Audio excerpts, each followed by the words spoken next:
They were moving that huge mountain of bitumen with the spades. And there were three people. Spade. Yes, three shoveling it. They must have cleared that thing within, even if, let's even push it, 2 hours. These are the same people who must have loaded this same bitumen into the truck. It is very possible. So, but I looked at that pile, then I looked at the three individuals. You see, you are assuming that the same levels of energy were maintained throughout those hours. I'm thinking otherwise. There was a police presence also there, motorbike police presence. But also remember, they have not completely blocked off the road. No, they haven't. It's one lane that's affected. There were 2 lanes that were still operational. Actually, so let's just say 2 lanes. 1.5. Because remember, when these people are shoveling, part of their body is also on this other side of the road. So unless you want to run over there were them. 2 lanes. Yes. Vehicles would actually move in 2s across. Yes, after avoiding these fellows who are shoveling. I see what you're saying. That ought to have improved the time. But then I now bring in the discussion of energy levels. Maybe we're assuming that the energy levels were maintained. Something wasn't quite right. One small mishap just affects people's days. There were people who are maybe probably in Shokima when they were heading for a meeting somewhere. That didn't happen. Their day just ended. Yes, there's a little detail. And also, they probably left their homes or whatever they left, knowing that at this hour, there isn't much traffic. Yep. That's why they chose it. Yeah. And then on that particular day, this lorry does what happens. The lorry does what the lorry did. And it affects, it tells you something that is about our road network and our transportation and management of our transport system. And alternatives that may yes. Because if you're stuck on this road, what do you do? Where do you turn? You're completely stuck. Or unless you want to go back and go to industrial area. Yeah, if you look at everybody who's before General Motors could turn in and get into Enterprise Road, okay? People who are beyond City Cabanas could get into the flyover, get into Outer Ring Road to take you into Jogoo Road or into industrial area, and you'll find your way into town. But it appears like none of those options was also working. That was a... it brings in a concept that I think we'll touch on later. It's planning. Because planning actually doesn't revolve around roads. It revolves around people, their numbers, and then their usage of the roads, and everything else that applies to the livelihood of these people. Yeah. So when you know very well and you've got a pattern as to how your population is going to increase, planning is supposed to take this into account. And when you say population increase, it means also an increase in traffic. Traffic. Yes. Crazy. Welcome to the show. Today we'll be discussing a number of things. One, we'll revisit the heated debate on the viability of the Nairobi National Park as real estate commercial enterprise or an ecological conservancy Or many other things. We'll also be looking at what the Kenya party leader raised yesterday, something that has been raised before, but also let's give her a voice and hear what she has to say about management of COVID-19 response mechanisms, from funds to planning to execution of everything. She came out yesterday guns blazing and she was like, you know what, this government has failed, basically. They have just simply failed. Also, today is International Youth Day. So salute to all the youth. We will be talking about that, the International Youth Day. Youthful Senator for Nairobi County, Johnson Sakaja, will be speaking to us later in the day. But let's begin where we always begin. And fellow Kenyans, without reagents, how many tests have we? Well, let's look at the cases that we have as of yesterday. 419 new COVID cases, bringing the total in the country to 26,928. Unfortunately, so far, 423 have died. But with good news, 13,495 having recovered. So there's still an issue with testing in the country. Now the reagent story has popped up out at us. And It'll be interesting to see now how that carries through.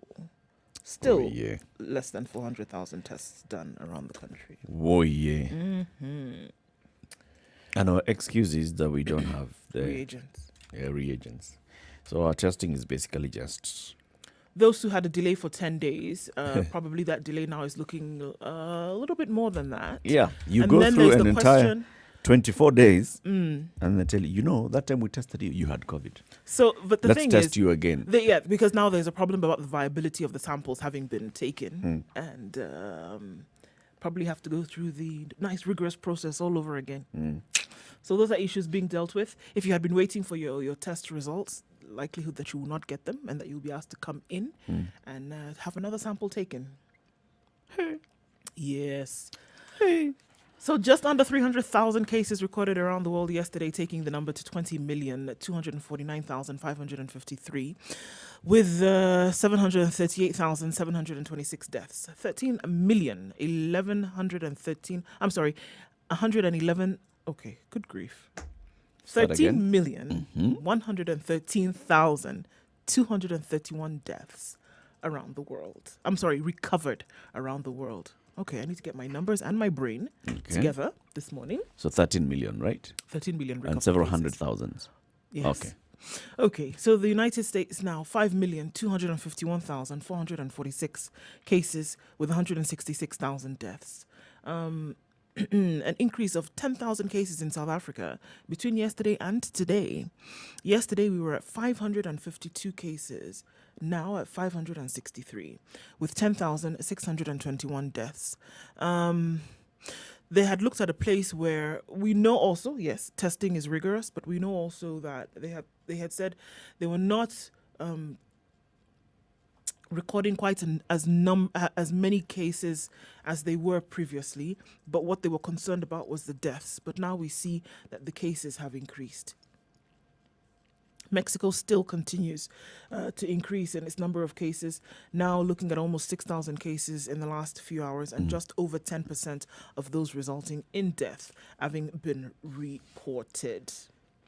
So looking at the cases of COVID-19 around the continent, with South Africa leading, and the numbers that we've been given most recently,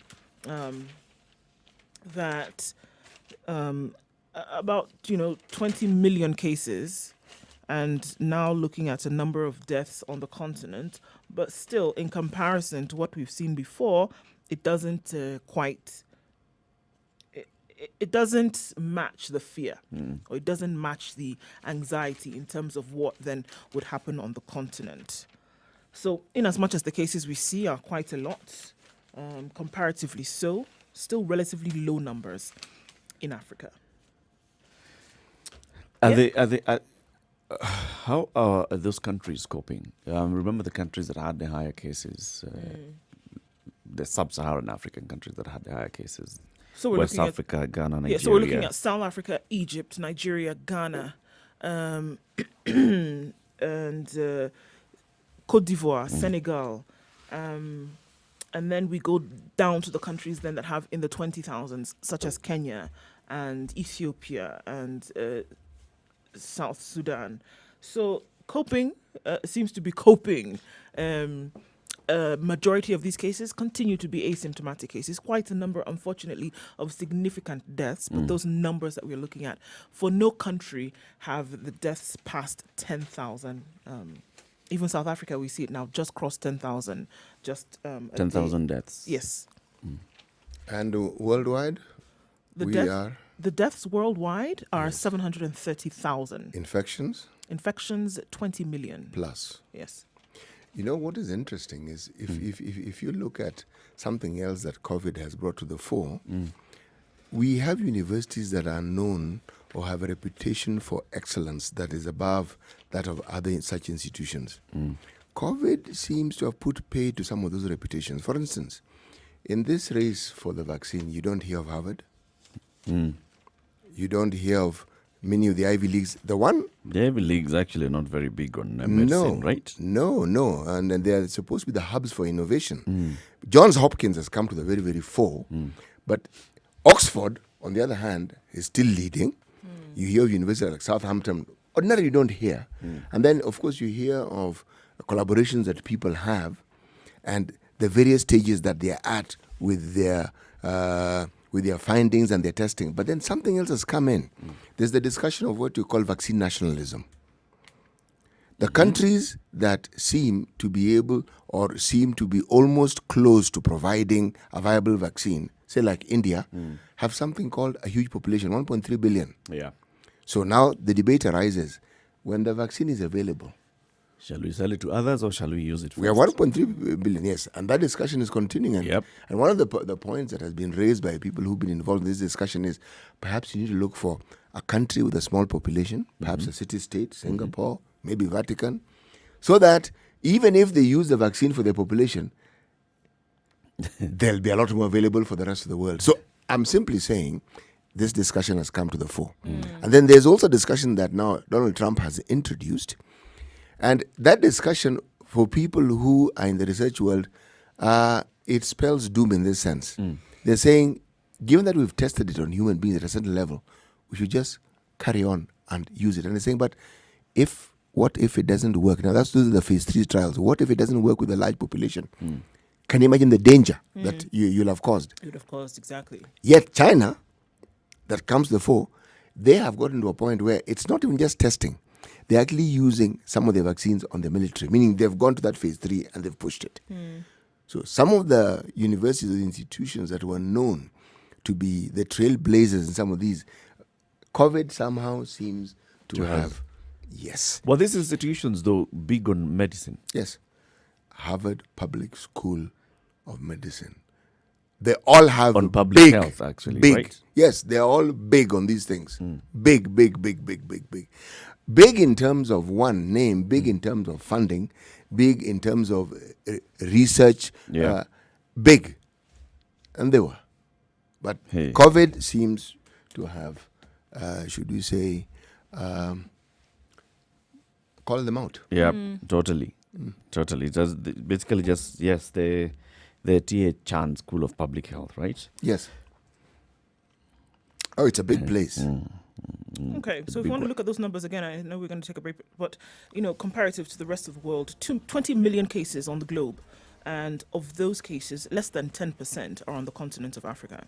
So 1,050,000 cases in Africa, 735,000 deaths in the world, and 23,000 of those are on the continent. So again, well under 10%. How is that graph looking, though, in terms of new cases and new deaths For the over continent? the last couple of Well, it definitely is. over the last couple of months? It's definitely on an incline because it has increased over time. We also and if we look at for the continent, South Africa has contributed to this because there was that surge. So the numbers from South Africa alone contributed to the spike that we saw in the graph for the continent. But yeah, And it represents the danger it does. that, it's really still possible for that number to move significantly and Actually, drastically. It just it's changes. actually spot on because the thing about COVID is that your neighbor's well-being is just as important as your own. As your own. Yes. This isn't one of those things where you can be insular and just think, let's look after ourselves. No. No. In this case, you want everybody to be on the same page in Yes. terms of care and protections when it comes to something like this. 17 minutes after 6, let's take a look at the weather and then we start a look at the big stories of the day. Quite a number. And of course, we are also expecting the big vote in the Senate today. Another motion of adjournment, probably. Good morning. This is a situation room, Kenya's biggest conversation. Remember, our live stream is up as well. www.spicefm.co.ke.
The weather with Spice FM. All right, clear skies in Nairobi. This is what we are being told. It might change later, though. 13 degrees at the moment. We'll see highs of 26, and those partly cloudy conditions will continue throughout most of the day. Thunderstorms expected in Nyeri this afternoon with highs of 24 and lows of 13. Nakuru is partly cloudy at 14 degrees. We'll see rain showers later with highs of 23. In Eldoret, it's 11 degrees and clear skies at the moment. It'll be rainy later with highs of 21 and lows of 11. Clear skies in Kisumu at 18 degrees, highs of 28 and lows of 17. In Kakamega, it's 14 degrees and partly cloudy. It'll rain this way throughout the day with highs of 26 and lows of 14. Malindi is experiencing light rain showers at the moment. The state of rain is likely to continue throughout the day with highs of 28 and lows of 24. It's mostly cloudy in Mombasa at 22 degrees. It'll change later though with highs of 28 and lows of 22.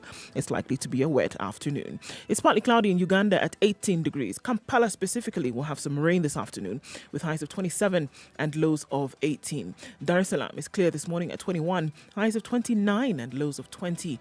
Joburg at 7 degrees, clear skies, highs of 19 and lows of 6.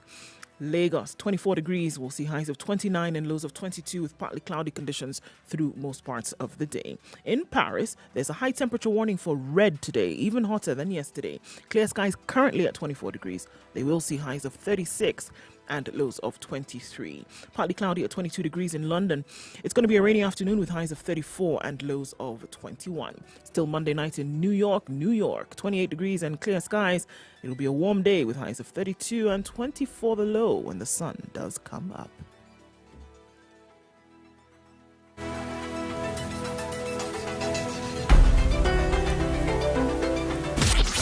Pure golden sound and good talk. 94.4 Spice FM.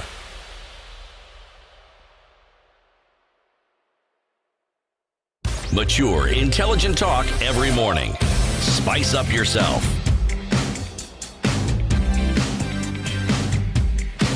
"21 minutes after 6 o'clock, it's a situation." Mornings. Kenya's biggest proverb. Okay. When you say it in English, it's easy to understand in the language that you had preferred earlier. Today's proverb: when deeds speak, words are nothing. When deeds speak, words are nothing. Okay. Sisemi kitu. You say nothing by saying nothing. That you said nothing. Just do it. Just do it. Okay. Was that not a byword for some product some times back? I'm trying to remember which product it was, but it doesn't really matter. Nike. Oh. Some time back, it's still. It's always there. Yeah. You know, some of these things we really need to. There's need for a consensual understanding of these things. Like, you see, I will not be confused and keep quiet at the same time. All right. There is a word that for the longest time I understood the spelling of and I even knew the pronunciation. But that word, I no longer hear it in the form I'm used to. It's written poignant. Oh, Okay? you used to pronounce it as that. Still do. Oh, okay. But I realize that when you say it in a way that I have difficulties pronouncing. What's it again? Who says it? You. Me and do. Yes. Oh, you're poignant. See? Now, this to be clear. You need to clarify this one is the one which is spelled like this, and it's normally called this, but it's now called this. Now, Nike. Thank you. The one formerly known as Nike Or Nike. is now known as. Nike. Now, see? And that car, the Porsche. Porsche. See, now we're at peace. Now we're on the same page. Now we can Because they're continue. not English words. You want to pronounce them like English words, but they're not. Now, yes, also that one you also need to say, now we can continue the conversation. We're on the same page. Yes. But you utter something, I'm wondering, what are you saying? That one that has a G in the middle. Oh my God. Okay. Poignant. Is that other spaghetti thingy? The spaghetti one. Spaghetti what? The bolo. Bolognese. If it was just Eric and I in the room, it would have taken an hour Bolognese. for me to figure out what he was talking about. Thank you, City. I knew. That spaghetti one. Bologna. Hey, chukunna. Okay. All right. I see you're calling on your ancestors. Telling you, they're the only ones who can help me with the two of you. Surely. Okay, let's go to the big stories of the day. The richest counties are listed today on the front page of the Standard. This is according to national data. This is not some cooked up data by some political people who are calling themselves Team Kenya. No, I like this the rider. is the Kenya National Bureau of Statistics that has produced some data, looked at it from various parameters. This is the producer's story, not the data. This is in his story. In his story. Anyway, I've looked for that data. I've really looked for it. But carry on. You've looked for the data in the story. In this story. Well, you won't find the data Apart in the from story. telling us this is rich. You won't find the data in the story unless you go now to the KNBS website, right? Maybe they've posted now the raw data. Here they are talking about Nairobi, Meru, Nyeri, Kirinyaga, the country's richest counties. They are looking at the percentage of people who are classified as poor per county. And then they say that Nairobi, with a population of 4.2 million people, this is the most populous county in the country, only 16% of the population is poor. Okay. Lives below. You know, my problem began right there. Surely, even if 16% of 4 million. hiyo ni sawa tu, ni watu wengi sana. Wengi. My problem is, should you not at least tell us this concept that you are discussing called poverty, okay? Yep. In your article, what do you mean by it? Because when, for instance, a Kenyan tells you so-and-so is wealthy, just because you understand the word wealthy doesn't mean you're talking about the same thing. Okay. No. By the same token, poverty. So the story tries to let's see if Try? Yeah, let's see what the story says. I'm going to wish you luck here. Carry on. It says, for example, that wait, I'm going to that paragraph. Carry on. Paragraph. The second richest county, most of its residents are able to comfortably fend for themselves. That is one. The other poverty line metric, this beyond the so-called poverty line metric, multidimensional poverty. Report is looking at dimensions such as physical development, that is stunting, nutrition, health, education, child protection, information, water, sanitation, and housing. Now, if you do not have adequate access to these, then you are considered poor. Yes. So if, for example, your growth is stunted, the population in that area has stunted growth, poor.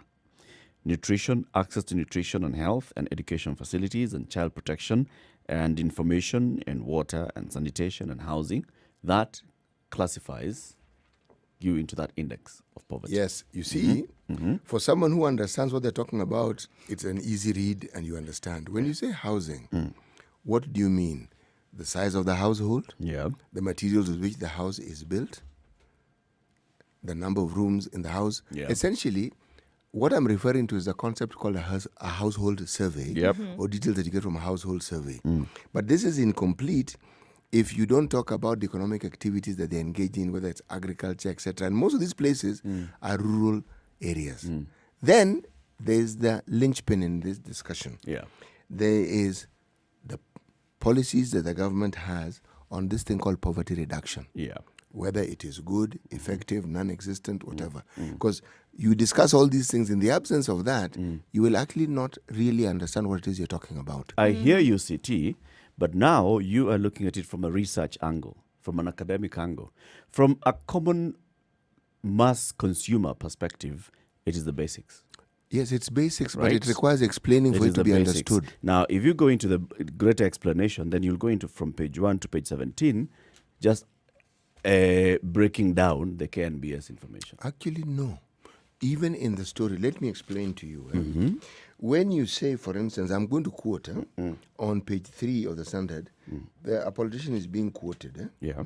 The findings of 2019 GCP and the GDP of each country will also disappoint a group of politicians from Mount Kenya region who are pushing for more resources. It suddenly becomes a discussion of what we've been having in where? It In the Senate. contextualizes this in the Senate. Yes. Yes. If you look at a lot of the discussions that we see in this article, Yeah. it goes back there. I think you've understood my beef. Not quite. All right, let me carry on with my beef so Yeah. that I can make the beef clearer. Yeah. If you say, for instance, and you quote a politician by the name of Cecily Mbarire, who chairs a caucus of 70 MPs drawn from the Mount Kenya region, says, Yep. we know that the Mount Kenya region contributes over 60% of the country's GDP. It's a lovely statement, but I will then ask the question, kindly explain what you mean. Again, you'll tell me, I'm going to research. Actually, I am. Statements of that nature, when put in the context of this issue we've been having within Parliament, doesn't help explain. We are talking about poverty here. Focus on the discussion of poverty. Let people understand why they are poor. Let them understand how they can get out of the poverty if you want to go that far. Don't bring in this discussion of the Senate into this discussion. Why? It's not necessary. Why? Does it not have context? If you wanted Because to have... you see, No. when you look at that story and you're thinking, okay, so the percentage of the poor, and this is based on all these issues of their access to basic services, their access to basic amenities, and then you think about what is it that would move them from this level of poverty? Is a government being able to give them access to all these things? What do they need? What do the governments need to be able to move them from the current level to a better level? It's funds. Where do those funds come from? This is what we are discussing in the Senate. And what are the parameters that we're using in the Senate to discuss the disbursement of these funds? These are the same parameters we're using in the Senate. You know, the discussion in the Senate went south quite a while back when we even stopped discussing the funds. We started talking marginalization, not funds. Not funds that have been made available in the past, not funds that are even available right now. It was this. In the absence of an understanding of our way of looking at it, whichever way you choose, then there'll be no funds. Lie. Another lie. We are stuck and cannot move because Senate seems to be stuck and cannot move. Another lie. So when you then bring in the discussion of poverty, even prior to the evolution, there was poverty. Yep. And one of the things that any politician will talk about when they want to be elected is they'll want to present the perspective that they are in a position to help not just reduce, alleviate it completely. True. That's where the projects and the development projects come in. Yep. So now, here we are discussing poverty. I agree with you, Eric, that you cannot go county by county and talk about the specifics. But the generalities that would actually feature and encompass many of our communities, because the bulk of the communities we're talking about here are rural communities. So they have commonality when it comes to some of these issues. Yeah. Perhaps my leaning and my bias is what I'm discussing here, not necessarily objective. But if I was discussing poverty, I would discuss things that people can relate to as being the cause of their Of their poverty. Yes. Yeah. Which is those things, the basics. Poverty is poverty. No. It's lack of access to An the basics. understanding of poverty, Eric, there are households where when you own a radio, you are considered well-to-do. You're wealthy, yes. If you have a bicycle, you're now even more well-to-do. If you are a motorcycle, now something else. Yep. Car, you're stratospheric. Yep. All I'm saying is, And even KNBS actually considers all those things. I know they do. The writer of this particular article did not do justice to what the Kenya National Bureau of Statistics found out. I know what they do. They go into very serious details. This one, the leaning was more political. So it's very top level Yes. and a political slant to it. Yes. as Because opposed it to comes the- and tells yes. us that the least, the poorest counties are the ones that currently are complaining See, about marginalization. it may very well And be it true. also shows you that those that have been complaining about 1 man, 1 shilling are actually the ones that are doing very well. So yes, they are populous, but the population in that county is doing well. If you talk about Meru, Nyeri, Kirinyaga, Narok, Kiambu, Machakos, Tharaka Nithi, look at the top 10. And then look at the formula. Literally all these what's counties in that the- have been mentioned as the top 10 are the if you look gainers. at them, many of them are counties that have extremely arable land. and they are Mount Kenya.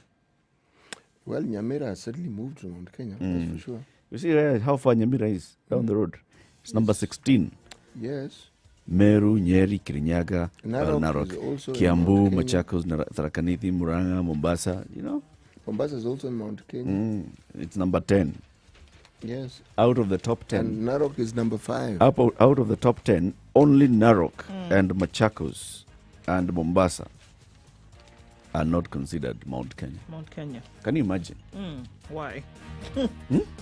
By the way, Nairobi is also not Mount Kenya, just so that we understand each other. You tell anyone who will tell you that the largest population in Nairobi is the Mount Kenya population. And of course, I would say that is anecdotal, but it's not necessarily true.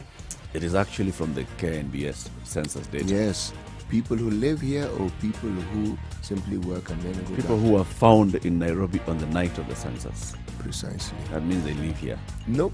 It means you are found here on the night of the census. In their home at 9 p.m. Yes. afterwards. Yes. 25 minutes to 7. Let's take a look at traffic.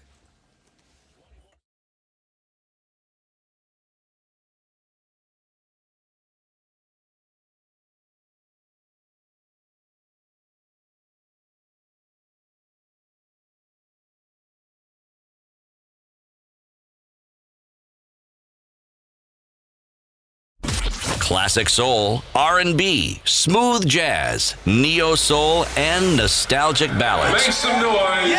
You're listening to Spice FM.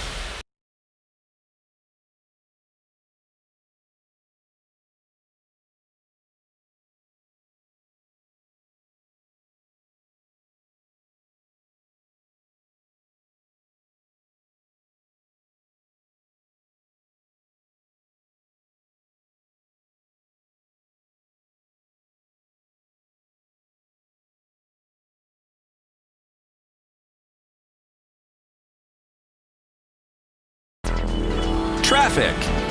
All right, let's see what the roads are looking like this morning. It doesn't look too terrible from where we are sitting now. I on Mombasa Road. We know that there was some drama there yesterday. Hopefully that will not be the same story today. It's looking like it's flowing really smoothly all the way from Lolongo and then towards the Cabanas, and then after that towards General Motors. It looks fine, guys. Thika Road getting into the CBD, past Muthaiga Corner and also at the Pangani Underpass. As you get into town, it should be fine. Westlands coming in as well is looking good, guys. Not much of a problem. Right about 6:30. We'll see what it looks like in about half hour or so. But this is time to get into the CBD if you needed to, or in other words, get out as well. Eastern and Southern bypasses also look good. It's still early pickings. Let's see what it looks like in a short bit. Spice FMKE. That's how you can reach us on Twitter. Should you get stuck or you see something that people should avoid or alternate routes that people can use, let us know.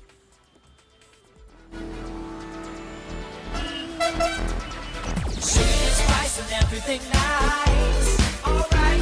Oh, yeah. Spice FM. Spice up your life. Mature, intelligent talk every morning. Spice up yourself.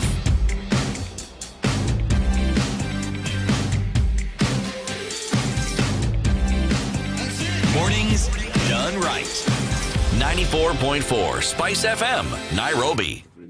23 minutes after to 7 o'clock. Yeah, we continue with a look at the big headlines this morning. What do you have? There's a headline that has actually disturbed me. It was in actually yesterday's Business Daily. Right. I read it, I thought I understood, then I read it again yesterday evening. Headline, CS gets powers to slash fuel prices in new rule. I read it and said, okay, that's good.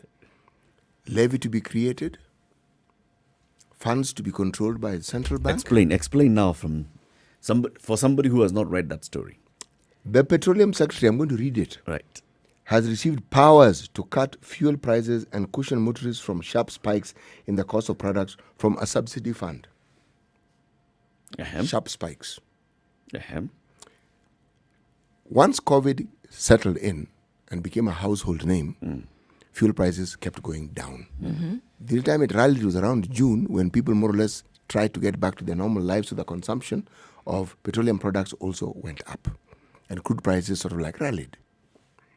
However, this is now where the issue comes in. The subsidy will be supported by billions of shillings that will be raised from fuel consumers through the Petroleum Development Levy, which we already have, which has been increased to 5 shillings and 40 cents a litre of fuel from 0.40, representing a 1,250% rise. Right. And then I'm waiting for the subsidy. I'm waiting for how now the PS has powers to. The cabinet secretary may, by writing to the administrator, request for a drawdown from the petroleum. Let me turn to page 4 where the story continues. And the second word, petroleum. The development levy fund to stabilize local petroleum prices when he deems necessary. Okay. This is where I'm a bit confused. We've been played. Played. So you've seen it? What's that thing you guys call it? Kara? Karata. Yeah. That. Hey! Patapotea. 0.40, that's normal levy. You increase it, the 40 remains, then you increase 5. This is a whole number here. This is not a fraction. Basically, we are being taxed, and then the PS has been told, well, ukiona hiyo tax imepanda sana watu wanalia, you can give back a rebate, like a 0 point something rebate, okay? But the point is that we are taxing you more and more. Yes. Already, out of every liter of fuel, more than 50% of that money goes to government It does. in forms of levies and taxes. Now you've increased that. And then you're saying, when things go out of line, the PS can,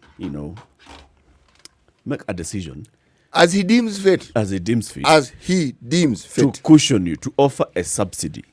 We were sufficiently cushioned.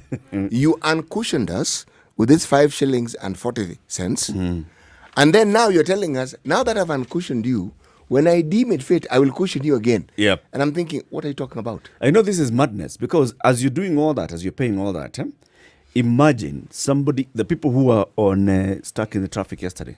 In a couple of months' time, they'll be told by a new company that, you know what, we've created an overpass, an expressway that moves you above the ground from Mulolongo So you all can the way avoid to... you can avoid this So you nonsensical can jam. avoid this nonsensical jam, but you will pay. You pay for it. So there'll be that levy and there'll be a toll. But the PS has been given powers to be sufficiently philanthropic once in a while and pass over some cushion. That story, by the way, I looked at it and I was like, okay, so And just then look, the why don't we just look gentleman- for a better way? Why Our don't we just petroleum look for a PS way? is called Andrew Kamau. He says the fund is necessary where volatility in global prices is a major risk for economic planning. What on earth is this man talking about? So the fund is basically what he's saying, that this fund is, the government is just taking this money so that it can be cushioning us in the And we're future. going to keep it in a place that you all know is safe and secure. It's called Central Bank of Kenya. We were doing okay. You charge us more money, then you tell us, oh, by the way, this money that I'm charging you, when you have a problem, I can give it back to you. can Why are give you it back taking it in the first place? Just leave it with us. What's the problem? And by the way, fuel prices right now are not volatile. No. No. For now, they're not, but we don't know about the future. No, we Just don't. judging by what we saw in No, was we it don't. was it February or January when Russia and Saudi Arabia disagreed and suddenly things just spiraled out of control. Those We are like good to see those things. kind of things. Those are good things. Having these people agreeing all the time is not necessarily good for us. No. No. Sometimes that disagreement is actually useful for us poor third world banana republic type countries. Types. Yes. Anyway, that was the view that the man had. So just when you think it is safe to get out of the water, then the same paper, there's something that... You're on a roll today, CC. Carry. Go. Yes. No. I mean, it's you read something, then you read it again, and you wonder, did I read the same thing? Or Bear in mind, this is yesterday's did you paper. know that we have a competition authority of Kenya? Yes. Ndu? Yes. You know. Sorry, say that again. Competition authority. Yes, I did actually. What did they do? They have ordered retailers, manufacturers, and suppliers to create a code of practice which will become law and enforceable by the regulator. It's supposed to standardize and define several things in the firm's commercial relationship as a payment period and what constitutes default. Every time I read such things, I ask myself, is it that someone doesn't have enough work to do and they have to continue looking for Why? things to do? Why? You know something? You do not increase or improve commercial activity by enforced regulation, not necessarily. The regulations we have needed to be proven to be completely ineffective and ineffectual for some more to be added to it. Or there needs to be the argument, in my opinion, that what we are putting forth will be an improvement on what we already have. So we need to understand what we already have. In this time that we're in, maybe it's a wonderful opportunity to get things changing because just of the flux that we're in economically. That I would understand. But when you now start talking about retailing, which has become something new because of COVID, you're talking about manufacturing, which is also new. Everything you're talking about has become new simply because of the condition that we are in. And all you're saying is that you're giving people, how many months is it? A month or two? To be able to come up with this document that will be able to help you. On the surface, it appears, guys, can you discuss and find a way in which the citizens can benefit? But I read right through this, and I'm looking, where? For that thing. Yes. For me, when I hear that, I'm feeling a bit satisfied because this is the competition authority telling the market, come up, agree on how best you'd like to relate. All right? Instead of me coming up with regulations, I'd like you guys to sit down, agree, and self-regulate, come up with a code of conduct. So that instead of you bringing issues to me all the time and me having to look at whether it violates competition and all, why don't you agree on basic operating procedures? You know, what you're saying would be absolutely spot on, and I would agree with you wholeheartedly, except that in 2019, something similar was brought into force, and it exists. Yeah. It's called the authority, and I'm reading again, the authority is aware of the existence of the Retail Trade Harmonized Code of Practice agreed by stakeholders and signed January 17th, 2019. That's why I was saying, this one, which already exists, Because shortfall. if you look at What's that, the then you problem? may find that there has been some contention that has arisen. The And, circumstances. the thing is now, looking at the kind of circumstances that we are in now, look at the kind of issues that we have with retailers, with their suppliers, because the manufacturers are the suppliers. It's retailers and their suppliers and how you guys operate. And one retailer goes down and suppliers are left with nothing, holding nothing at all in their hands, and yet they supply to this. How do you want?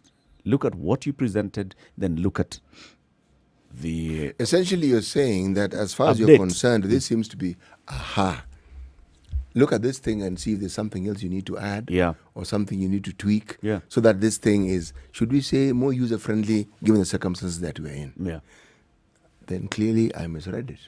That's how I actually understand it. That it's a regulator saying, instead of me coming up with regulations, you are the ones who are doing the business. Sit, agree, bring something that is already harmonized and agreed upon. You presented something, yes, and then after that, new information emerged. Now go and revise and add the new information. Yeah.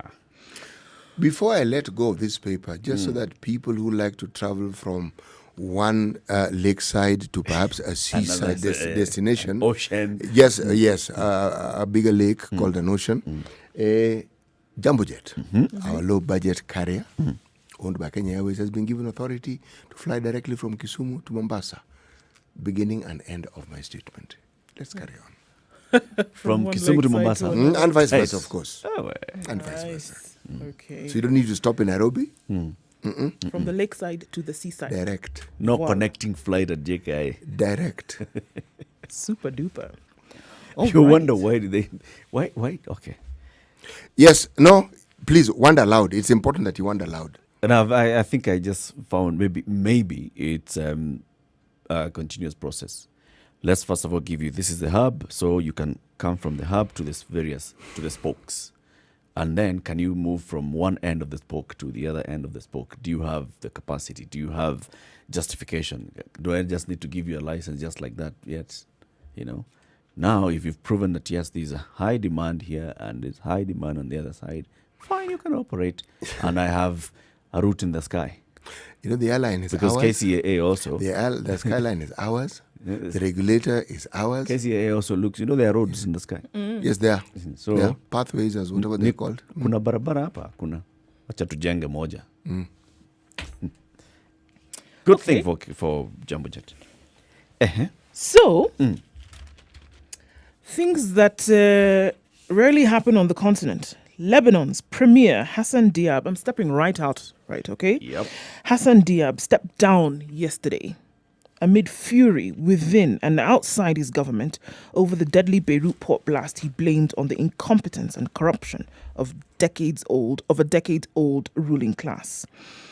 Today, we are heeding the people and their demands to hold accountable those responsible for a disaster that has been concealed for 7 years, he said in a televised address, blaming a corrupt political elite for the August 4th explosion.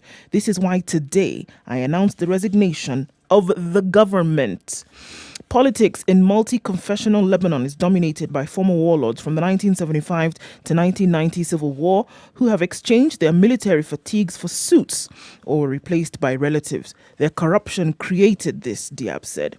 Between us and change stands a thick wall protected by their dirty tactics. Diab, who was named in December, is the second Lebanese premier to step down in 10 months. His government, formed in January to tackle a spiraling economic crisis, has come under all-out attack since a port blast killed 160 people, wounded 6,000, and ravaged swaths of Beirut. So Authorities what say do the protesters say? about this resignation. Yeah. Because this is it's somebody just a who cog came in the wheel. Yeah, It's just a cog in you the came wheel. to office as a result of our own demonstrations a couple of months ago. You formed your government in January this year, and now we have said get out. But these are individuals who are getting out. The system is still in place. This is what everybody's saying. Yeah. This is what the protesters continue to say. And this is the reason why the protesters are still in the streets. So you've stepped down, that's all right, well and good. But I keep saying it's like an antibiotic. You start the first dose and you have to keep going until you push the disease out. And so you don't start taking antibiotics and then stop when you're feeling a little bit better. So with the resignation of Diab yesterday and that entire government, it doesn't mean that the disease is out. And I think that the protesters are going to continue to employ this antibiotic until the rot is out. And And you think their that- their resolve is strong because they did not get into the streets on August 4th. No. They've been there for a very long time. And like I said, it's a cog in the wheel and it looks like they're not going to stop until it's So they've complete. dealt with the symptom, isn't They've dealt it? with the symptom, but as far as they're concerned, they're still have- digging at the the powers rot. that seem not to be listening to the people. The powers that be don't seem to be resident in Lebanon. Yeah. For them, they still think that they can, convince the people that we've done something. We don't want you to do something. We want you out so we can do something. That's a message from the people. And that's what I'm saying. I think The the resolve, solution is not to come from, the leadership of the political class, the present leadership. I think the resolve at this point is stronger than we've ever seen resolve for change in Lebanon before, historically. And that's why I think that regardless of where this ruling class is domiciled, the people are saying it is enough. And we are not going to stop. We're not going to go home and sit down. And the interesting thing is that as I looked at this, you would think that it's people who don't have anything to do that are in the streets. But guess what? The people who are protesting are professionals, young and old, the youth, the jobless, whomever it is. Everybody is protesting against this. Across tribe, across religion, across cadre. Everybody's saying it's too much. And It means everyone has suffered. absolutely. So their fondly held views, political inclinations, religious leanings, class, all that, it's clear, isn't helping. No, Yep. They have determined who their common enemy is. the system. The system is actually never really a problem. Many Because our Lebanese system, inanimate as it is really run and controlled by people. And a certain thinking among those people. Many Lebanese want heads to roll over the tragedy they see as shocking proof of the rot at the core of their political system. Before Diab's announcement, 4 ministers had already decided that they would no longer serve a government that had shown little willingness to take the blame or to put state resources at the service of the victims. At least 9 lawmakers have also announced that they would quit in protest as 2 senior members of the Beirut municipality. The August 4th explosion came in as Lebanon already was reeling from an economic crisis. So, yeah. Could you argue that this was a tender keg waiting, no pun intended, to explode? To explode. Yes, it was. It really was. Okay. There's a story on page 20 of The Standard. And this story is about a coast tycoon who has been ordered to refund 1.8 billion shillings that he got for SGR land, all right, in SGR compensation. This is Tycoon Mohammed Jafar. On Thursday, the High Court in Mombasa revealed how the National Land Commission bungled land payment claims during the construction of the SGR. The court found that the firm owned by Mohammed Jafar, this is Miritini Freeport Limited, irregularly received the money in December 2015. It's clear that the NLC paid part of the compensation money to a wrong party, either knowingly or inadvertently. The amount alleged already paid to the interested party is 1.4 billion shillings, plus a further interruption amount of 360 million shillings. So there was a piece of land in Mombasa, and so the allegation is that this businessman and the company moved squatters out and claimed that they own this piece of land, and then they got the money from the National Land Commission. This case now has basically turned on its head because the issue has now been called that you have to refund this money. And it didn't begin yesterday with this ruling. This is something that has happened before. And this particular gentleman, by the name of Mohammed Jafar, was actually challenging an earlier ruling by the court. Because the earlier ruling seemed to have favored the squatters. They had been unprocedurally removed from land which the government had allocated to them as compensation for having been moved from some other land. From another land. Yes. Yeah. You see? So what he seemed to have been fighting was repaying back this money. But Justice who was... Eric Ogola. Yes, was categorical and clear. This money, it needs to go back. And not only that, 1.8 with the costs. Oh my goodness. Okay. This is the same gentleman. If you've heard of a company called Green Bulk, Mombasa, Yep. same gentleman Yep. who owns Green Bulk. Yep. It's this is a big case. Oh, this is a massive case. And it's a big ruling. I mean, and it takes you back to what the NLC was doing at that time. You know, throughout the entire compensation for very many of these projects. We have cases regarding the entire SGR line from Nairobi all the way to Suswa. We have cases regarding expansion of roads around the country, and allegations and counter-allegations against NLC officials. And many of the people who were perhaps in that commission are not only under scrutiny or investigation, but should we say their 40th day is up. And they're being asked to respond to some of these things. You know, the thing that I find really traumatizing, literally traumatizing about these stories is how the common man has actually been downtrodden on these issues. Someone owns land.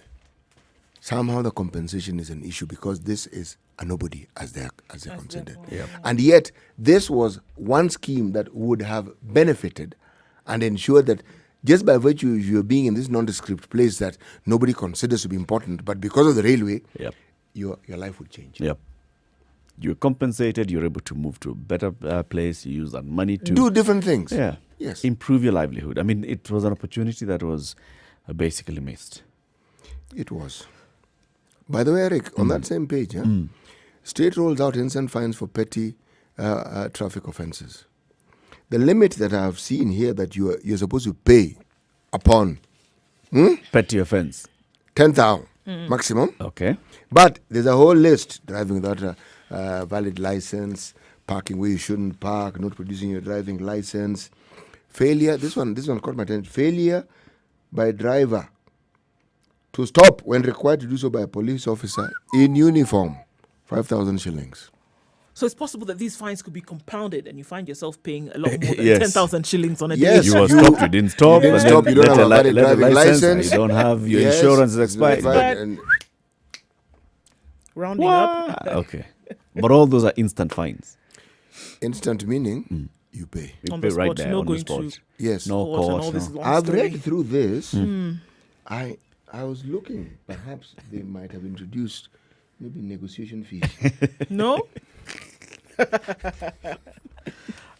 Who determines that the police officer stopped you and you didn't stop? And you didn't So stop. it's the police Maybe you officer. thought he was waving. Bus. Now Yes, that stop. already starts from there. Stop. Yeah. He will tell you whether he was waving. Because a police officer can tell you, I've received report from my the colleague road. up the road He that he stopped you and you refused to stop. So 5,000 shillings. Or maybe sikuona officer. But it was there. Yes, but And he what stopped I've you. also noticed here, Where? there is no fine for arguing with the police officer. Okay. Oh, okay. So well. But there's Try a it fine out. for attempting to even slap a police officer. Coming to the top of the hour, this is the Situation Room. It's Kenya's biggest conversation. Keep it right here. In the next hour, we cross over into the Nairobi National Park and we see whether they can find lions, zebras, rhinoceros, Wow. no elephants, but gazelles and giraffes and others. Actually, we do have elephants. In the Nairobi National Not Park? Nairobi. No. We do. 7 o'clock. Good morning. Sugar and spice and everything nice. Spice FM. Spice up your life. Spice FM. Nakuru. Okay, let's take a Traffic. look at what it looks like in Nairobi this morning. It's not so bad on Mombasa Road. We know that on Jogger Road, it's already building up all the way from Mombasa as you get to the City Stadium roundabout. You'll be able to get through, though, without too much drama as you're getting either going towards industrial area or towards the CBD. You should be fine, guys. It's Tuesday morning. Hopefully, it's not as crazy as it was yesterday. The eastern and southern bypasses up and open for use this morning. Getting to Langata Road, you'll take a little bit as you get down towards the Timor roundabout and then either towards Bagadi Way or then down through Langata Road to the Nyayo Stadium roundabout, where you will join the traffic that goes all the way to Westlands on Uhuru Highway. Okay, coming out of Westlands and then getting into the CBD is looking good, as is on Thika Road.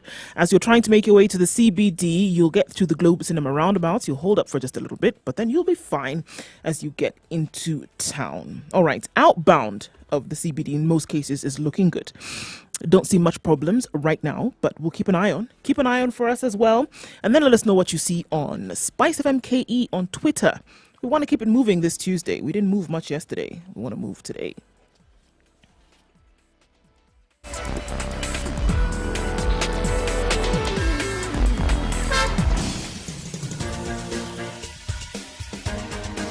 This is the Situation Room, the home of hard-hitting political commentary and penetrating insights about the state of the nation. This is a talk radio experience like no other. The Situation Room, a place for hard truths, debates, and elevated conversations. The Situation Room, witty, political, engaging, deep, controversial. In the room, we have C.T. Muga, researcher, academic, seasoned political observer, a fountain of wisdom in these politically uncertain times. Ndu Oko, Nigerian by birth, Kenyan by choice, communications expert, Pan-Africanist, a truth seeker and believer in people power, and Eric Latin, agent provocateur, the man in the chair, seasoned journalist, news hound, a man who believes in punching up, not down.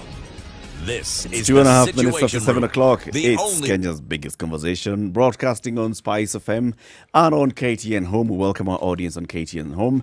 We are on Spice FM 94.4 in Nairobi, in Mombasa 87.9, 102.5 in Kisumu, in Nakuru 96.0, Eldoret 96.7, 90.9 in Nyeri, Malindi 97.7.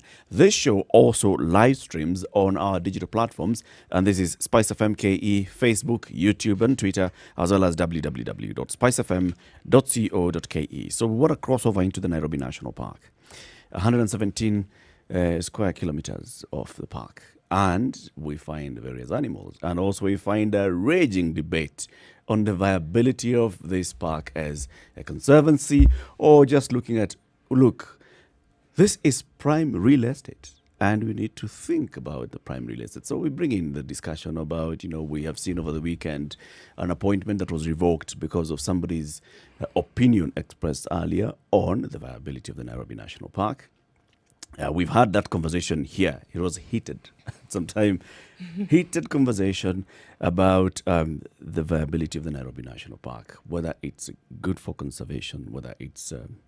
This conversation should be had. City, what do you say today?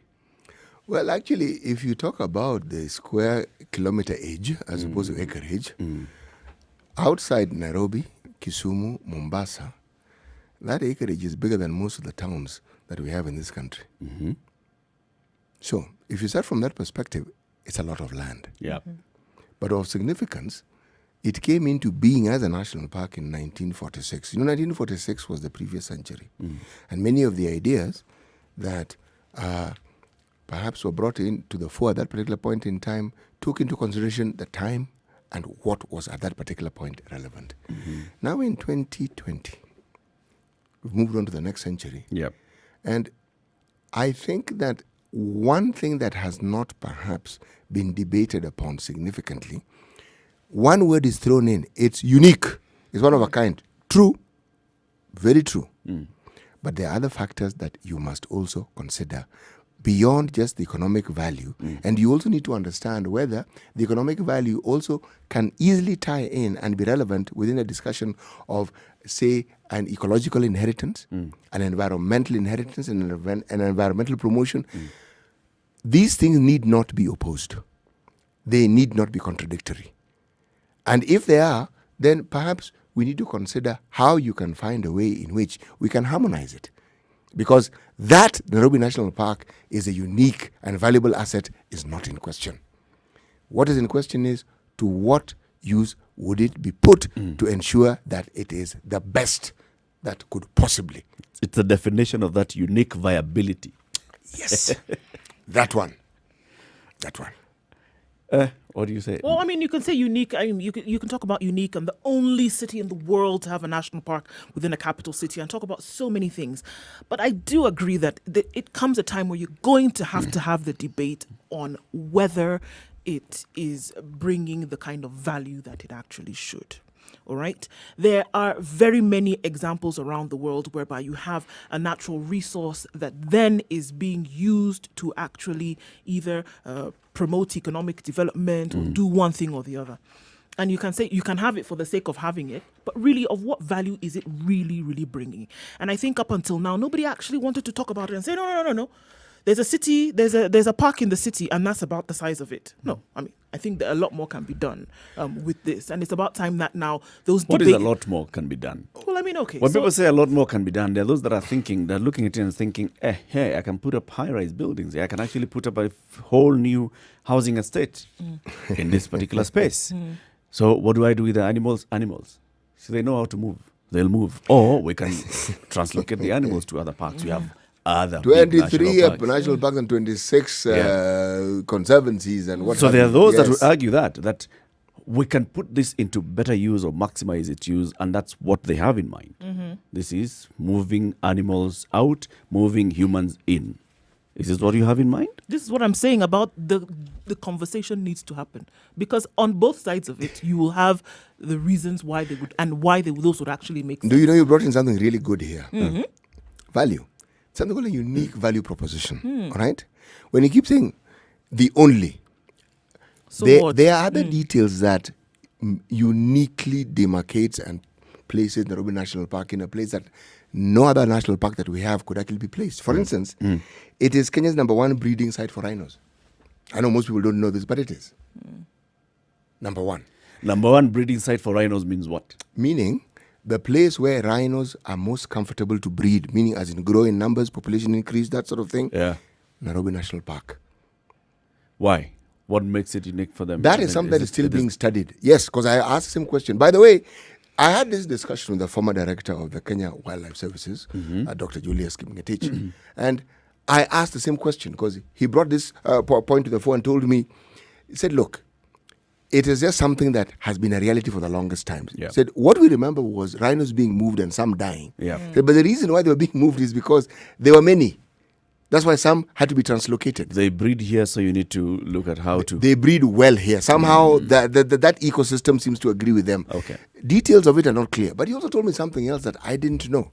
He told me that for the longest time, people talk of the Mara and the wildebeest migration. He said, do you know that Nairobi National Park was the second outside the Mara, which also hosted that migration? He said, but lazy planning, poor planning, I Or actually, used to in the past. not even at 100 years ago, Wildebeests. yes, they used to move from there. There was a path.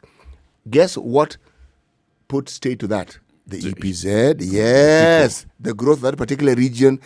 They used So to the move to the Kitengela side, yes, it did. They used to move to the Athi Plains. It was a second migration. Dead, finished, gone, dusted. Nobody can even remember. Then he said something else which I thought was also very interesting.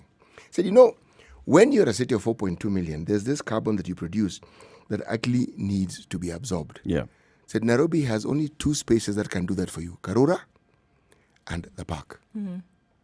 Said you may think it is not important, but it is actually really very important, because essentially what you're saying is Nairobi has two lungs that helps it breathe, Karura and Nairobi National Park. Now, if you don't think that we need to actually breathe and that in itself is not important, hence the statement I made at the beginning that all these propositions need to be balanced and say, how do we ensure that these arguments that are being put on both sides find some commonality? Because so far, the argument has been the great divide. There's this view, There's and it's the- opposed yeah, by this this one. other view. The And so view, it- basically, the view that has been preferred before is the same one that we are seeing in the Senate. It is humans and animals. I understand It is completely. people saying Get that, rid of it. look, we need humans to find space to live. Where we are right now, Nairobi is congested. And we have animals here, we can move these animals. They have other places that Actually, they can why go to. don't I take the argument as logical conclusion? Move the human beings, for heaven's sake.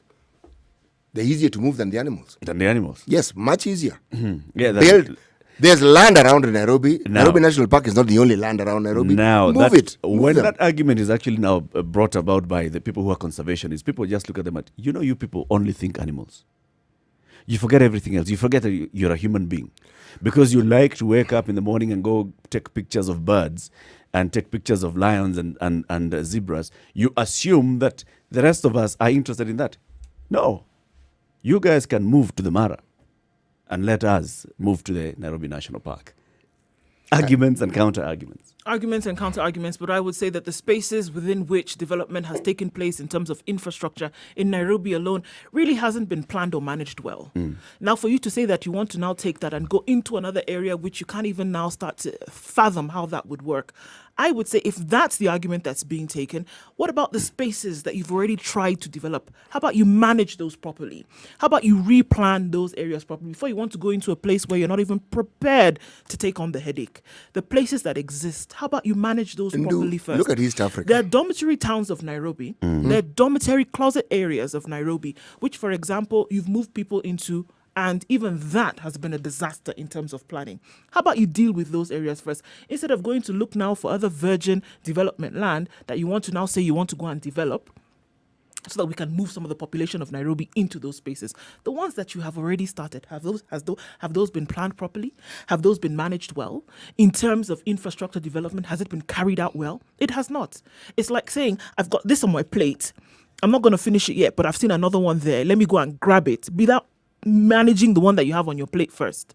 So it looks nice. It looks okay. Open, huge, great green open spaces that I can use and turn it into cement city, whereby the ones that you have, you've not been able to manage them properly.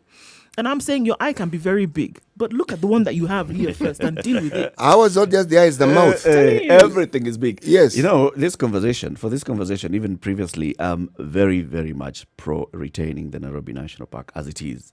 But for the benefit of this conversation, I am going to be the devil's advocate full on, so be prepared. Let's Welcome, bring in Mr. a Horn. conservationist, and this is Reinhard Bonke. Reinhard Bonke is a conservationist. He's a man who has actually basically studied environment, and he's moving on to study more of leadership in conservation. A member of the Friends of the Nairobi National Park. He's now joining us on the line. Reinhard, good morning. Thank you very much for speaking to us. Yeah. Thank you so much for having me on board. Reinhard, you've heard this conversation before many times, I'm sure, as one of the Friends of the Nairobi National Park. Yes. People who have argued about moving or at least occupying a bit of some space in the Nairobi National Park.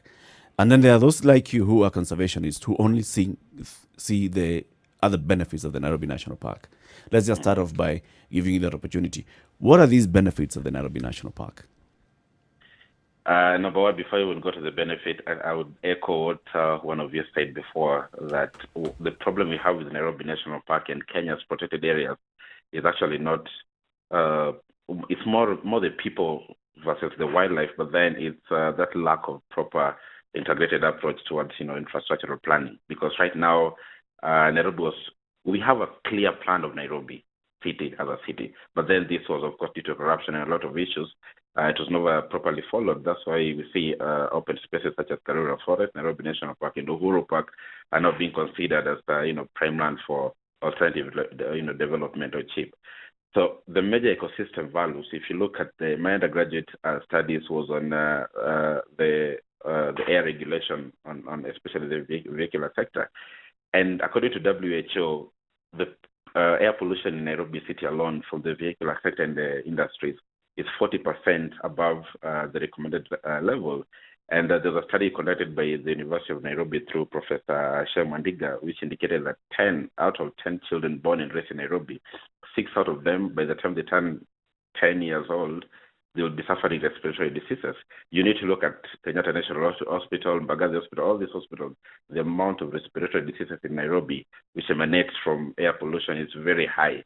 Where do all this go? I think maybe right now some of us can breathe because we have green spaces such as Nairobi National Park, Karura Forest, and all. I call them the city's lungs, the breathing.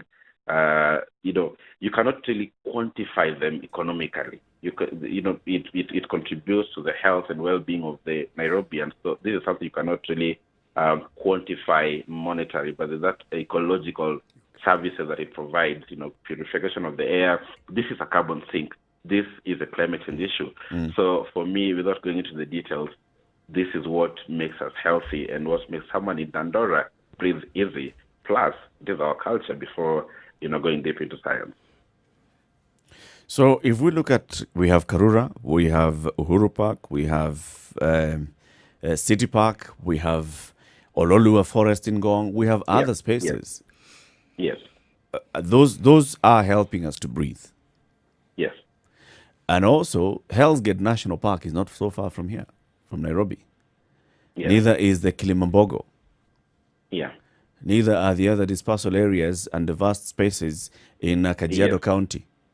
Yes. So this I agree with simple you. 117 square kilometers Yes. is just a part of the lung. Let me give you what makes Nairobi National Park unique. Number one, it is the only black rhino sanctuary in East Africa, for your information. The oldest park in East and Central Africa, which indicated the Kenyans, it's more of, how do I speak, the facial appearance of Kenya in terms of matters wildlife conservation, and we've been leading globally. From the last sightings where we pushed for giraffe, for instance, to be pushed under the Annex 1 of the endangered species. So Nairobi National Park hosts the highly endangered black rhino. It is an important, an IUCN declared important bird area. It has some endemic, unique, critically endangered bird species like the Ruppel's vulture, white-backed vultures, and all that. The ecosystem within the park itself is not, that's also what also makes it unique. We have the grassland, the river ecosystem, the forest ecosystem, and all that. Very rare you find a park with all that different types of ecosystems. Actually, there are 4 major ecosystems in one very tiny space. Now, the biggest problem we are seeing, the argument which we get from Kenya is that, like the healthcare, the Mombasa and all that, but the precedents created by destroying Nairobi National Park for sure will deem the word protected as being, useless, because what is it protected from if every Tom, Dick, and Harry can come and erect whatever things they want to erect inside a protected area? So the precedents created with what will happen right now in Nairobi National Park. For instance, just bring it to your attention. We fought in 2015 the Southern Bypass, not as strong as we did now. It went through. Yeah. That section that was cut off the park, actually it's less than 170 square kilometers. That section that was cut off from the park is now, for sure, someone will take it in future and build some stuff in it, claiming it's a public property, or whatever whatever name they'll baptize it. We lost that, and then came the 2017 standard gauge railway routed through Nairobi National Park. After that, Hell's Gate issue, where they're trying to bring Disneyland out in Hell's National Park, losing that term wildlife protected area. There was an attempt that there were discussions in Parliament, not tabled officially, but there were talks of degazetting Hell's National Park. When that happened, came the SGR through Nairobi National Park. So the precedent created is whatever happens in Nairobi National Park right now will determine the fate of other parks, because there was this proposal when you had a meeting with the CS where they want to make the protected area, I don't know, they call it a rebranding or revamping of protected areas. It's a very beautiful name that if you can easily be tuned into what is proposed. Yeah. One of the things is completely fencing protected areas. Ask yourself, why do game reserves thrive perfect than parks?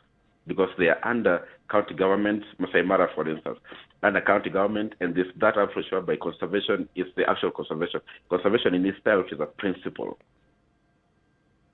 So of combining, the community and wildlife. And the wildlife there. Yeah. So look at the relationship between the community around Masai Mara and the county government of Masai Mara. It's where all of them have one goal. The community is benefiting from wildlife conservation, same as the county government. But what's the problem with the national government? Why do we see all these threats, to parks when we think they should be in a more safer place under the national government? So there's that lack of people, that connection with the local community and this protected area. So my main problem is the precedence created.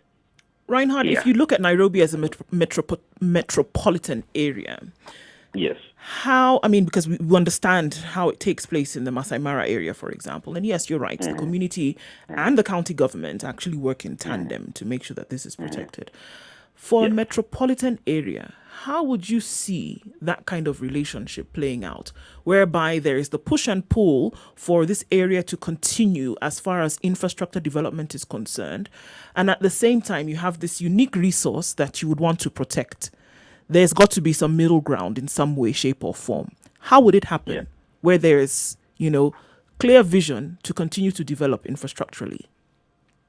I'll give that maybe three responses. Number one, the original intention, if you all remember, of the standard gauge railway, which is supposed to be a standard gauge railway. What you have right now, it's a white elephant. But the original intention of the SGR was to expand the Konza city. It was to go through Konza. Kibaki had a very good project, actually, of decongesting Nairobi city.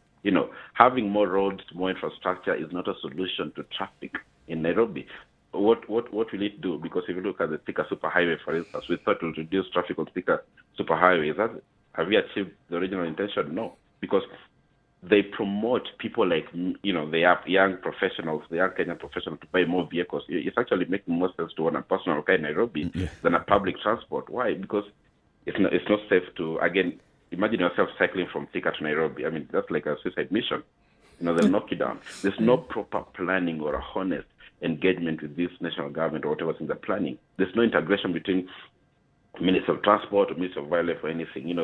Minister of Transport think they're higher than Minister of Wildlife, whereby, we are saying we can't compensate this, therefore we go for Karura Forest or we go for Nairobi National Park or we go for, and they don't do anything with it because, they say it's another from above. So the main problem is Nairobi City will continue, the congestion will continue because I'm alone right now. I'll have 5 or 10 kids, whatever, in future, and they'll all come to Nairobi looking for greener pastures. So the original intention of the SGR was to go through Konza so that people can move out of Nairobi to go to Konza. The devolution, for instance, was to decongest, if one of the key issues that I understand, decongest these key Kenyan urban areas, right? Yeah, encourage people to learn in their counties, provide more opportunities. But again, corruption has overshadowed that. So we'll still see this problem emanating. That's number one. That lack of proper, infrastructural planning or decongesting Nairobi City. We need to promote more motorized transport and all that. And then number two, for your information, Nairobi National Park is 70% fenced. The 30% is not, the southern side is not fenced. That, covers for the 30% side. So that translocates into the community land, the National Conservancy, all the way to Asikapiti. And as late as 1988, the famous wildlife migration was not actually the Masai Mara migration. It was to Nairobi National Park, Africa Pity, the third triangle, northwards Amboseli, Mount Kenya, and then back to Nairobi National Park. It was more of a triangular migration of wild beasts, giraffe, and zebras. It was in thousands and thousands and thousands. We have data and photos of the last migration in 1986, where the population of wild beasts was 3 million, from an aerial count or census. What happened? That fragmentation. EPZ is a gazetted wildlife conservation area, which was the Ngong Hills all the way to EPZ, covering Nairobi National Park, was gazetted in 1949 as a wildlife conservation area. And Nairobi National Park was now what is under the government. This was under the community living then. Yeah. We have the Somalis here, we have the Maasai people here, we have the Kambas here, and they used to live, including inside Nairobi National Park, whereby now there was some sort of benefit sharing with the community living then. But again, corruption and population, which is another problem, has led to encroachment of, urbanization. It keeps coming back to the issue of corruption and all, Reinhard. And I wanted us to take a break, and then we'll come back and continue this conversation. What is it? I mean, we are where we are. So you've painted for us the picture of the ideal of what the original intention was, what the best intention would be, the best picture would be. But then now, well, let's come back and look at the reality, where we are right now, what we are facing. It's a Situation Room, Kenya's biggest conversation at 25 minutes after 7 o'clock. We are speaking with Reinhard Bonke. He's a wildlife conservationist. He is with the Friends of the Nairobi National Park. We are asking, is the Nairobi National Park still viable as a wildlife conservation area? And that's a question we are asking even on our social media platforms. You can join that conversation as well on Spice FM KE, Facebook, YouTube, Twitter, as well as KTN Home. Time for a break. We'll be back shortly.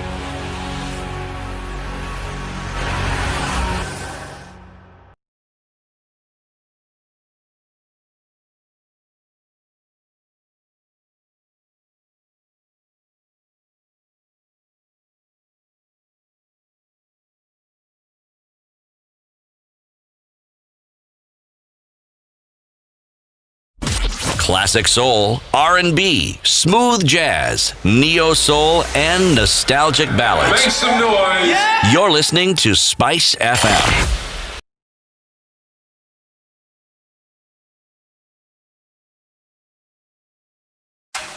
The weather with Spice FM.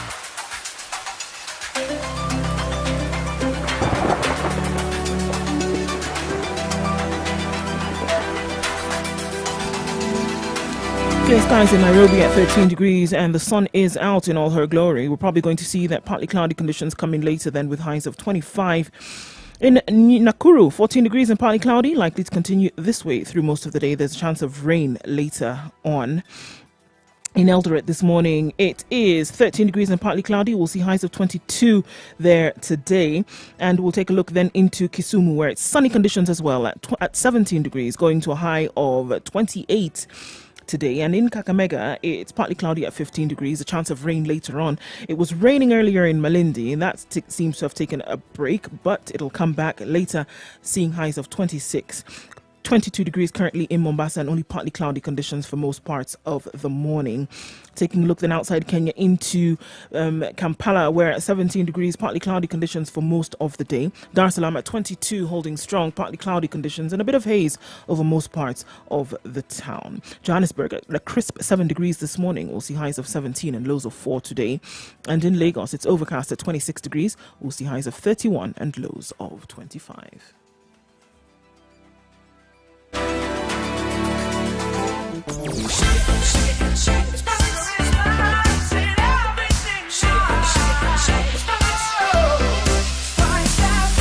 Spice up your life.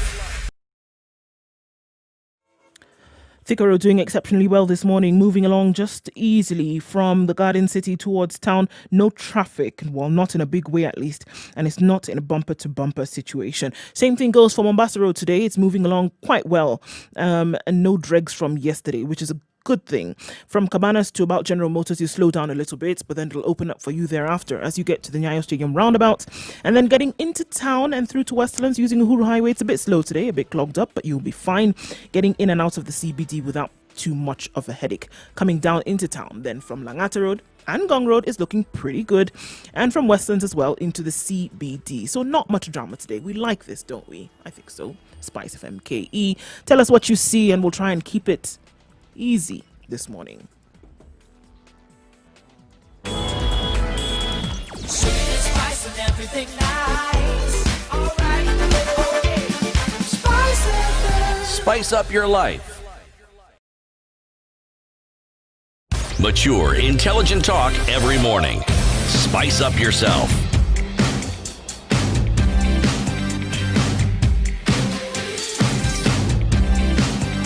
Mornings done right. 94.4 Spice This FM, is Kenya's Nairobi. Conversation, the Situation Room, live streaming on Spice FM KE, Facebook, YouTube, Twitter, as well as www.spicefm.co.ke. We have cameras in the studio, and this show also is showing live on KTN Home. This hour, we are talking about the Nairobi National Park. The debate rages on the viability of the Nairobi National Park as a wildlife and ecological conservation area. Joining us on the line is wildlife conservationist Reinhard Bonke. He's a friend of the Nairobi National Park. He talks and lives conservation, and he's been explaining to us, the importance from where they see the importance of the Nairobi National Park. The question I'd like to ask Mr. Reinhard Bonke is, I've listened to what he's saying, makes a lot of sense. But how do you really think that what you are saying resonates and communicates what you intend? One, to the public whose support you'll need in some of these endeavors, and to those who make policy.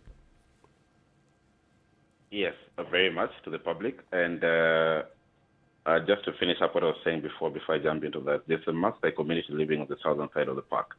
All the way, there's a Maasai and the Kamba through the Asikapiti, what we call the Asikapiti migration corridor, which again still exists. In as much as there's a lot of fragmentation, the efforts by the community-led, it's a community-led effort where they established the National Conservancy to try and keep the dispersal area open.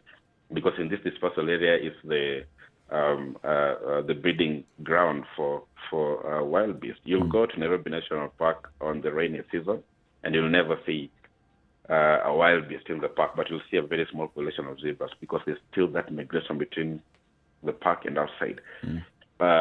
So this definitely shows you how that community ownership and positive perception towards wildlife conservation. But now to your issue with Kenyans. Just before you go into that issue, Reinhard, this is the same community where we see many reports in the news of the community complaining about the cats, the wild cats. We have them complaining about lions and leopards roaming and eating their wildlife. Yes. And if you're speaking of the video that I think was out 3 or 4 months ago, that was way, way further south in BSL area. But again, I'll come to that. Okay. Or just let me adjust that right now. We used to have, in the year 2009, the last El Nino rains, when it happened, because when it rains, the ungulates move out of the park into the community land, and then, of course, the predators follow them. So there's a lot of human-wildlife conflict that occurred during that period, and we only had 9 lions in the park. And the first Nairobi National Park, and in partnership with the community, we went into a project, the Lion Project, started initiatives to try to reduce the human-wildlife conflict and improve the community perception towards wildlife conservation. We had the conservation programs, ile unapea to some small cash to tell them, pole, it has happened, but we are trying to sort it out. But the main successful project we're running right now, which is actually propagated or I would say founded or whichever, it came from a young Maasai boy living in that particular area, the Lion Project, whereby we use certain flickering automated lighting system to give an optical illusion to lions as someone walking around the Maasai bomas. So this has been 98% effective. And if you look at the Kenya Wildlife Service report on human-wildlife conflict on the southern side of the park, it's gone drastically down. Whereby the only problem now that keeps on coming is the issue of monkeys, which I think is everywhere, monkeys and baboons. So the predation has completely gone down due to this initiative, that improvement in perception. Now, the issue to Kenyans, matters wildlife and environmental conservation has been an African culture, leave alone just Kenya. It has been. If you look at the world, if you just look at the term Africa, what comes into your mind? We're the richest continent in terms of biodiversity. That is what has been defining Africans. But what is happening right now?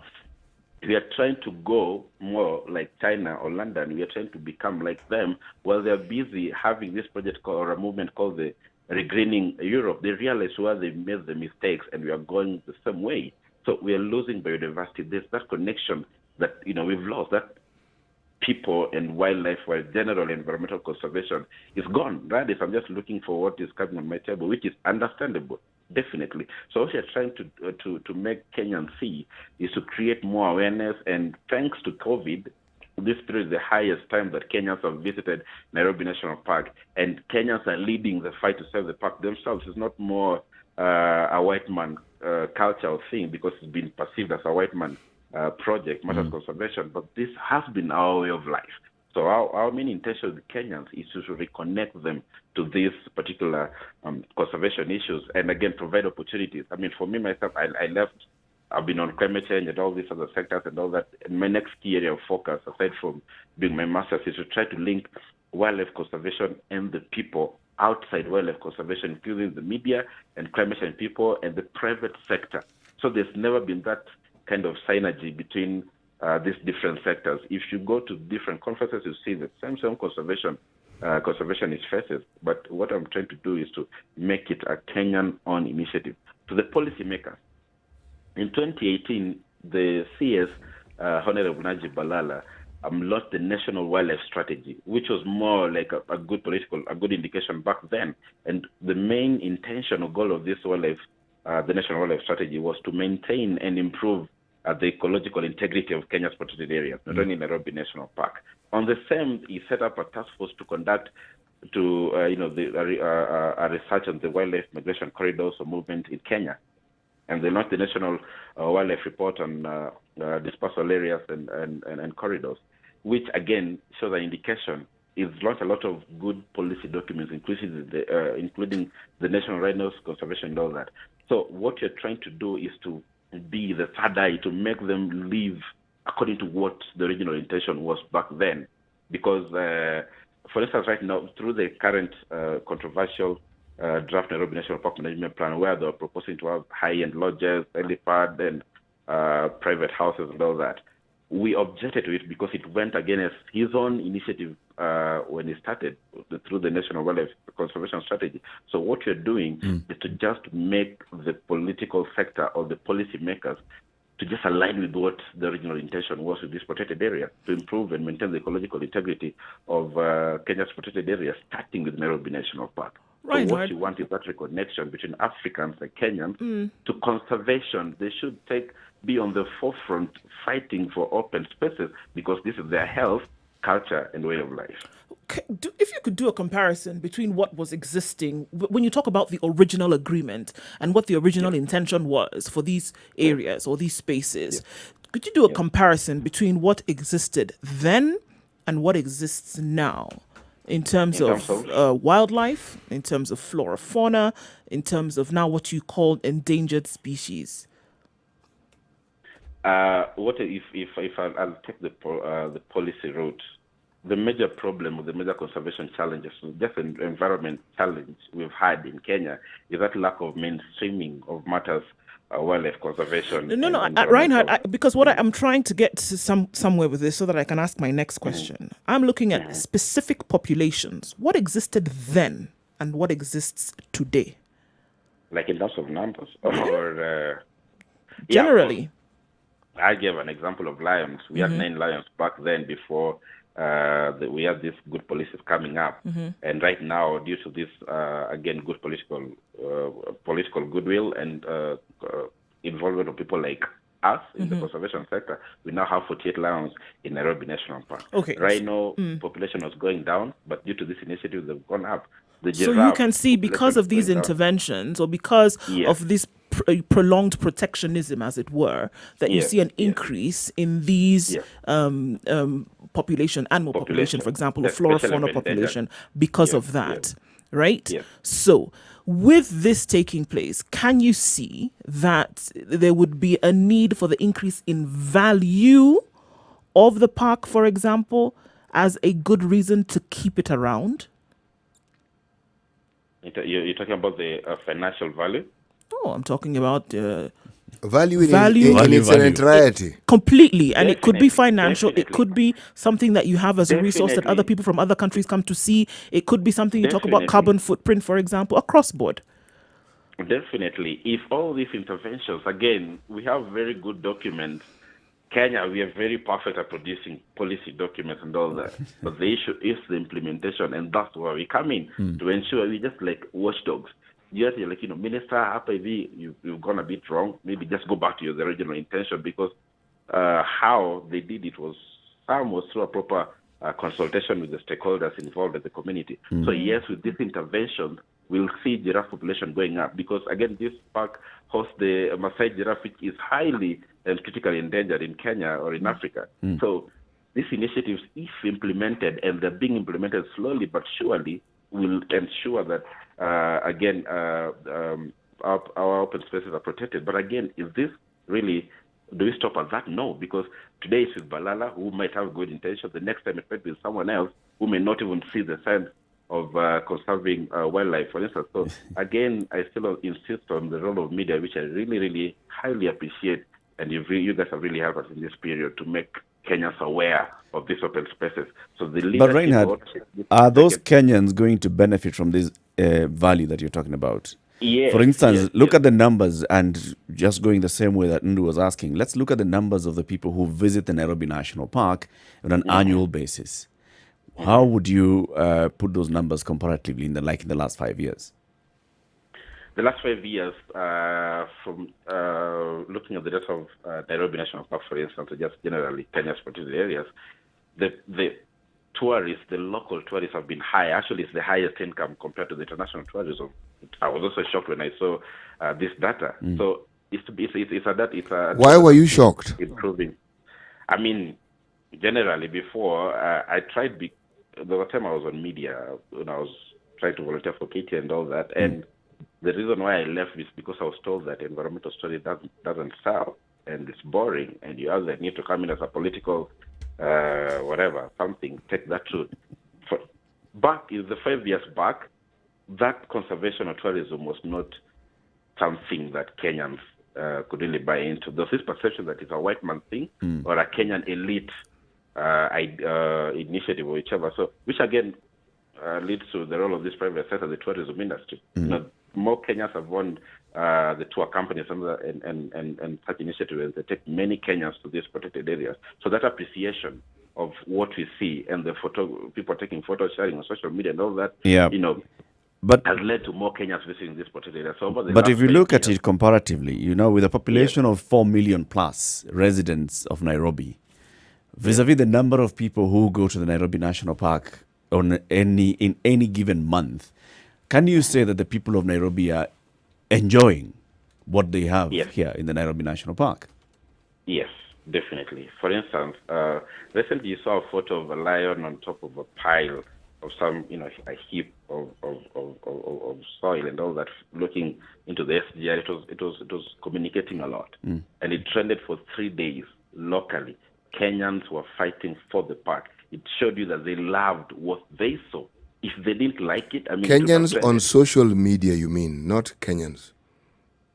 Not Kenya. Well, they're still Kenyans. All right. Kenyans on social They're still media, Kenyans. I know I'm splitting hairs here, are a small representation of Kenyans generally. Yeah, because I want to take you back into that issue. 4 million people who live in Nairobi, and they're the ones who breathe from this lung. Do they even visit that lung? How many people, for example, would you go into the thousands of acres who live in the Eastlands part of the city who would tell you that they have visited the Nairobi National Park? Which I think I mentioned earlier as one of our current areas of approaches, taking this ownership back to Kenyans. Right now, we are trying to negotiate with the government to have, especially the school kids, Which arm of government are you negotiating with? the ministry. Which We start ministry? from there, going to the president, the Ministry of Balala, the Ministry of Tourism and Wildlife. But We if you discussed think also think dry- about it for a second, Yes. SGR was not under the Ministry of Tourism.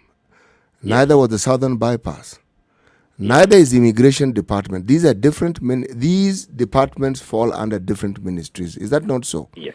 My question is, if you're talking to the ministries, should you not look at how the interrelationship of these ministries when it comes to issues of wildlife conservation and talk to each and every of these ministries as opposed to just one ministry? Now, what happens in government is, that bureaucratic procedure. It, especially the Honorable Najib Balala, it would be nice if I go to another minister to work with him before going through him. So right now, what we started, the first meeting that we had, I think, earlier in the year, he promised to work with the Minister of Transport. They were trying to come up with a framework between three ministries, transport, agriculture, and wildlife, because, again, some initiative proposed in agriculture, like certain insecticides or pesticides used, than institutional, but they use some dangerous, toxic pesticide which harmed or killed a lot of birds, and all that it affects the wildlife sector.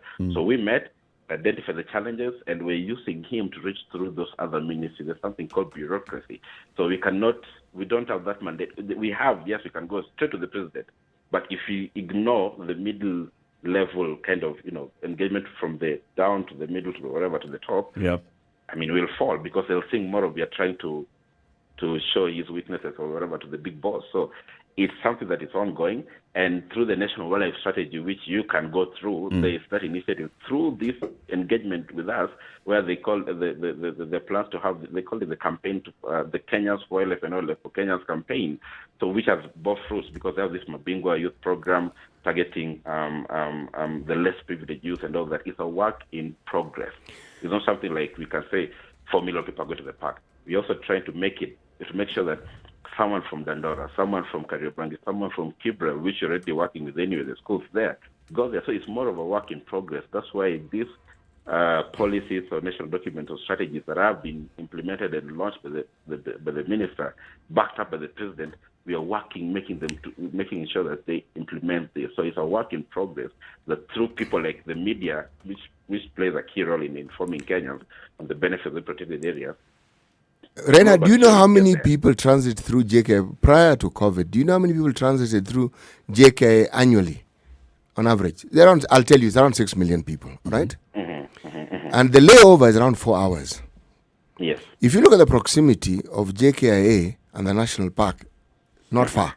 Yep. If you look at countries like, say, Dubai, where you find ministries, that particular emirate area where ministries work together, you can land in Dubai, and if you have a long layover, you can actually leave the airport and actually go into the town and then come back. We don't seem to have such policies. I'm giving this as a specific example because if you have an advantage such as the one that we have, and you're talking about wanting visitors, and you actually have them, but all you do is you sort of like cloister them at the airport for all that length of time, when they could actually leave the airport, go somewhere else, generate an income for you. This happens when ministries cooperate and work together. Now, if a government is focused, if a government is intended, it has the intention of utilizing this resource and seeing how this resource can help to sell the country, a government will do that. The same thing that I hear Reinhard expressing here. He's saying, so we go through one ministry and then we would say that this minister has promised to talk to his colleagues in the cabinet. Look, this is a resource that has been in Nairobi since when the population of Nairobi was less than 1 million. Before we even knew it was called, this place was called Nairobi, before and before even Kenya Nairobi, became Kenya. This was here. And over that period, we have not seen any concerted effort to, for example, market the Nairobi National Park to Nairobi residents. And here we are now. As you've mentioned, the strategic plan for the next 10 years for the management of the Nairobi National Park is introducing several other aspects. For example, it's saying, let's put up some high-end lodges within the park. When you hear high-end, you already hear that there's a specific target market that is being looked at. It just tells you that the players in this sector, their view of the Nairobi National Park is different from the view of everybody else in the Nairobi National Park. So why not just give a piece of this park to the people of Nairobi? Let us put up some housing estates there. That will be of value. Let us put up a running track. Eric, that has already happened. If you know how far the Nairobi National Park extended right from the airport, that left side of the road where you see all these go down the road, that was part of the national park. Yeah, it went to the Bonyenyas who put up the industry. Yes, Now, so I what want you're the saying has ordinary already person- happened. I want the Eric, ordinary person to Eric, be able to go to Nairobi what you're National Park suggesting- and find water parks, find jogging tracks, and you fenced off the animals outside. Eric, what you're saying has already happened with disastrous consequences. They will say they want to put running tracks and tortoise shacks or whatever it is that you call them, but the truth of the matter is they'll just put up buildings for people to live in or go down. We've seen it happening. This is the Yes. Reinhard. If we want to Do you- look at this, and I think that maybe you can point through, because I don't Yes. think the importance of having something like this within the city is what we should be looking at now. I mean, that is clear.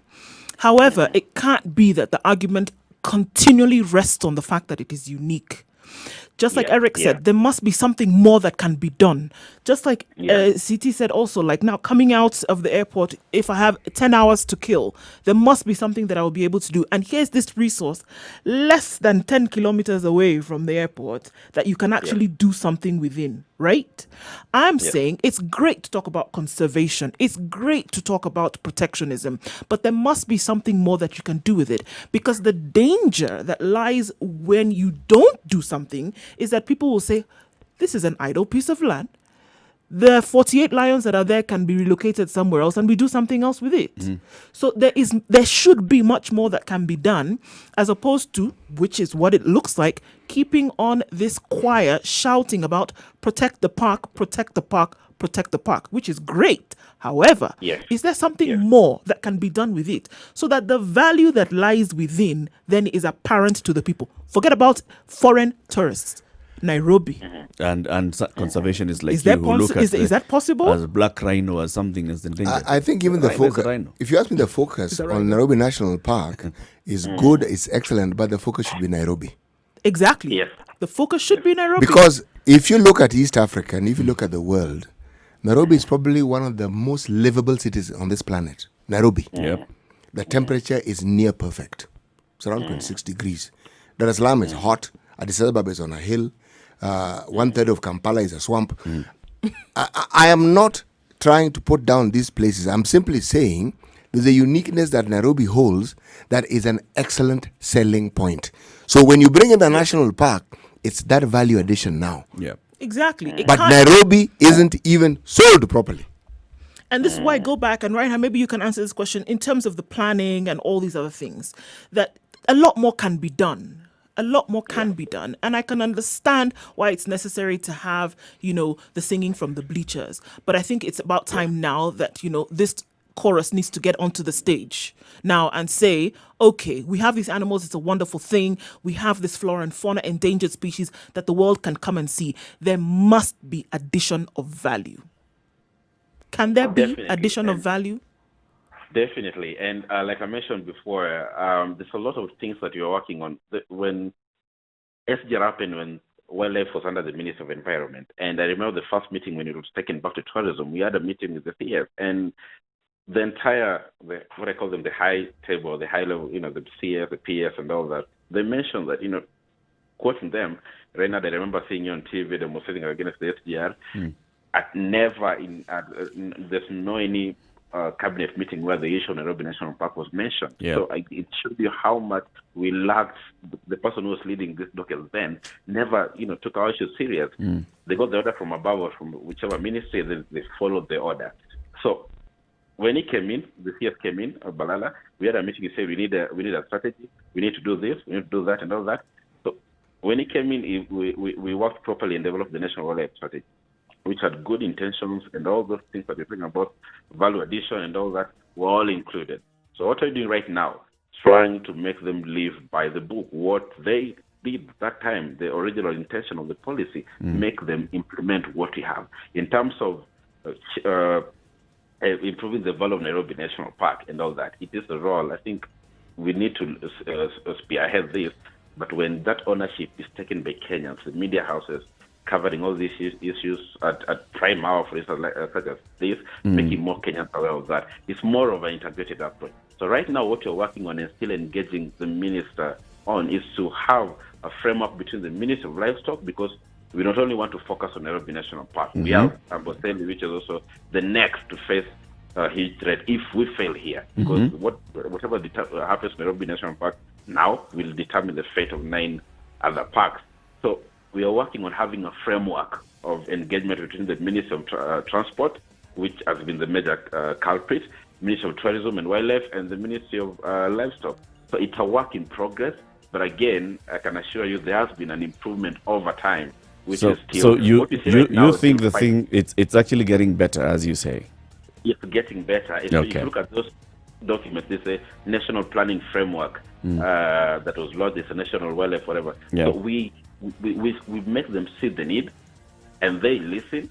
We have the policy developed, and then, of course, because there's corruption, these are politicians. So then we just keeping an eye on them. Reinhard Bonke, thank you very much for speaking to us. Asante sana. Reinhard Bonke is a wildlife conservationist. Thank you for all your insights this morning on conservation of the Nairobi National Park and all the other ecological areas in this country. Asante sana, and wish you a good day. This is the Situation Room on Spice FM and KTN Home. Time for a quick break. 87.9 Spice FM, Mombasa. Sugar and spice and everything nice. Everything nice. Spice FM. Spice up your life. Mature, intelligent talk every morning. Spice up yourself.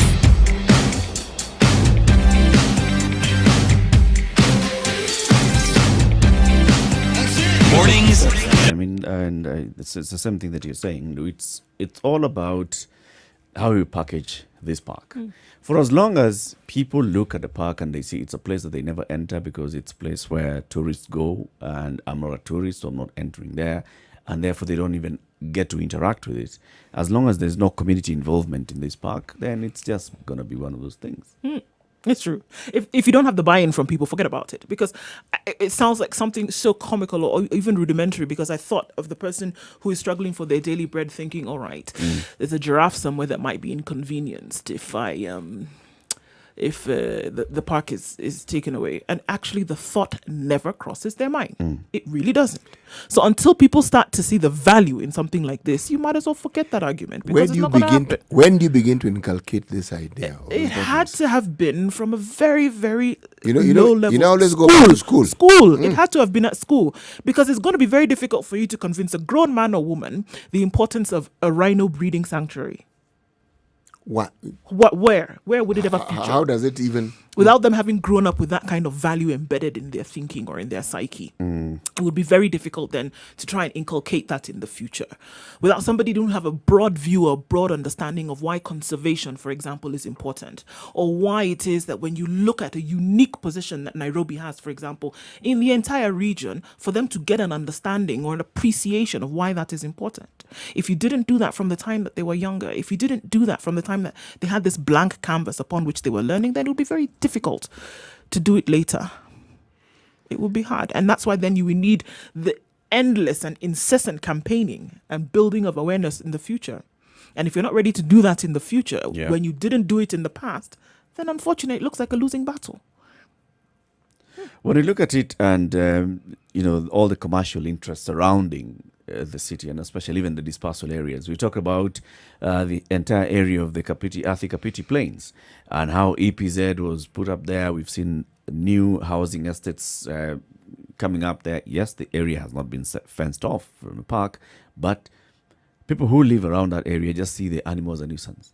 I mean, I've come in, I've lived here, and what I see is zebras and gazelles trotting onto my garden every morning, and this is a nuisance. We've got to sell a different thing to them so that everybody gets that sense of pride of knowing that I'm living with the pride of lions within the park. There you go. And this is something that is a heritage of the country. This is a lot of work that needs to be done. And I think one of the things that I'd say about, the revocation of that appointment is you should have allowed that. Allow the conversation to happen. Allow contrarian views to come in, because you'll challenge how else you think about tourism in this country. Now, this discussion definitely has to be allowed to go on. It has to. Because guess what? Then, unfortunately, if it doesn't happen and then people's awareness is not being tweaked or people's thinking then is not being allowed to develop, that what you happen is that a decision could be taken that would be a detrimental loss to the country. Unfortunately. And that's what would happen. You know, when people think of national parks, they think Mara, Amboseli, Nairobi, Savo. Mount Kenya, finished. Done. Man, we have many national parks Yep. in this country. And what is surprising is most Kenyans may not even know this. They probably have a national park in their backyard. True. Not too far away from them. But they simply never visit it. It doesn't even occur to them that this is a place they can go to. Meanwhile, it's a selling point of this country, outside of this country, and it's a thing that many people come here Now, to this is see. where now the county governments come in because these national parks are within their boundaries. Making people understand, there's joy and there's value in going to interact and see the flora, the fauna, not just the big lions, the big cats, but also seeing even birds. You can actually create a whole community of bird watchers and bird lovers from students who keep going to the parks or to these forests to just see the birds. Do we have a birding culture in the country? No, we don't. Not to a great extent. It's a situation room. It's Kenya's biggest conversation. Stick around. In the next hour, we have more conversations. Good morning. It's now 8 o'clock.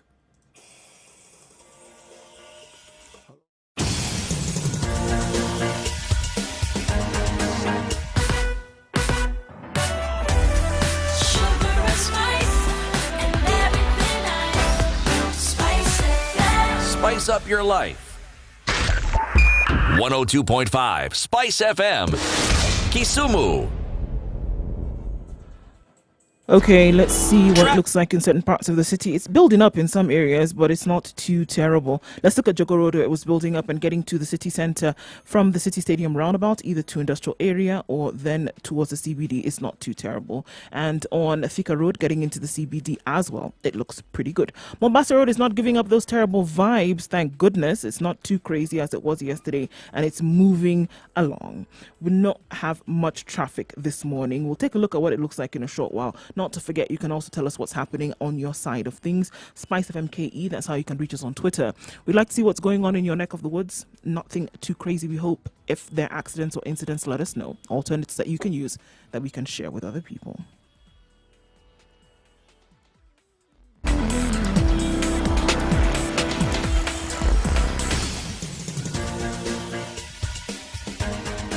This is the Situation Room, the home of hard-hitting political commentary and penetrating insights about the state of the nation. This is a talk radio experience like no other. The Situation Room, a place for hard truths, debates, and elevated conversations. The Situation Room, witty, political, engaging, deep, controversial. In the room, we have C.T. Muga, researcher, academic, seasoned political observer, a fountain of wisdom in these politically uncertain times. Ndu Oko, Nigerian by birth, Kenyan by choice, communications expert, Pan-Africanist, a truth seeker and believer in people power, and Eric Latin, agent provocateur, the man in the chair, seasoned journalist, news hound, a man who believes in punching up, not down.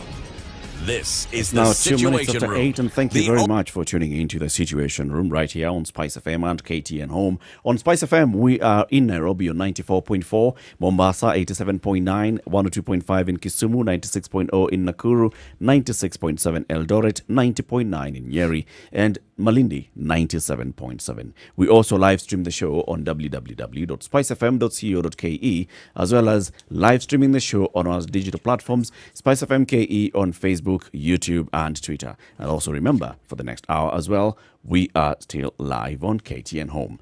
Now, let's talk about the fight against COVID-19 and the government response in the fight against COVID-19, especially since earlier this year when we saw that the WHO declared COVID-19 a global pandemic and the government started putting in place measures to deal with COVID-19 in the event that it landed here. a number of things that happened.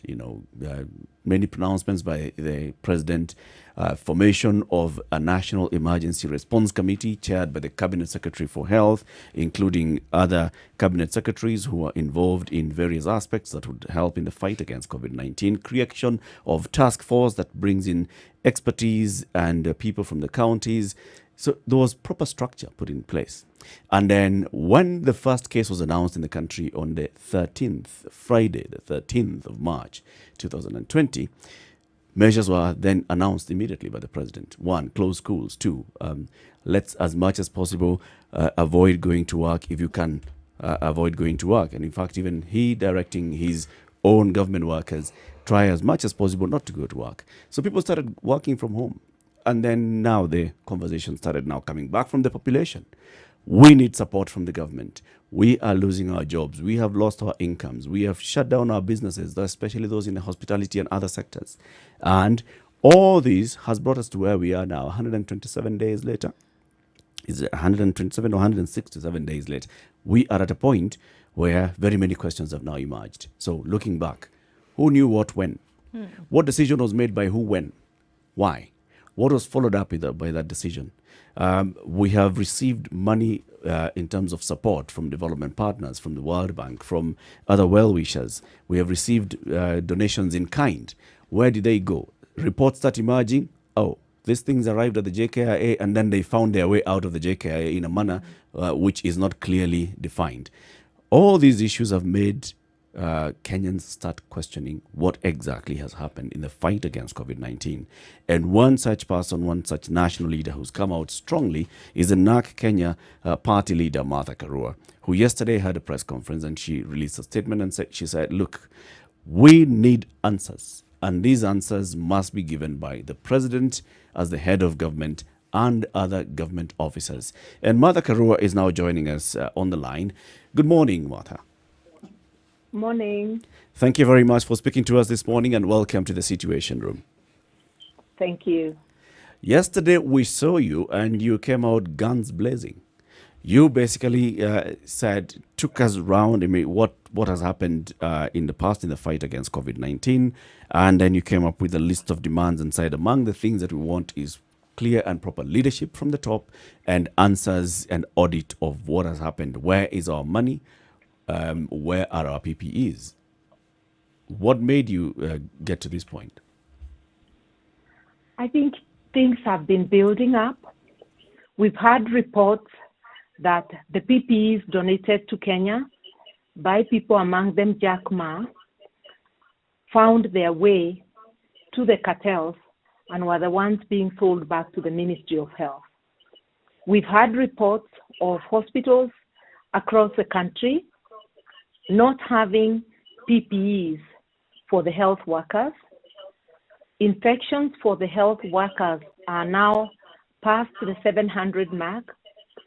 We have had several deaths, and all this against the background of many other donations in cash and kind from local and international players.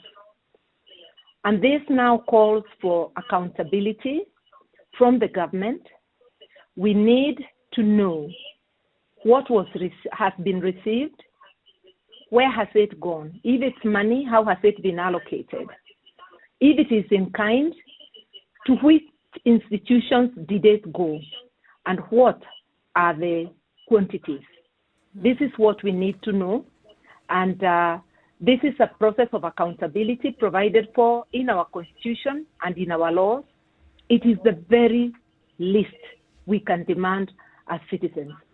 And the press statement yesterday by NARC Kenya, which I read, is demanding on behalf of the many voiceless Kenyans accountability from our government.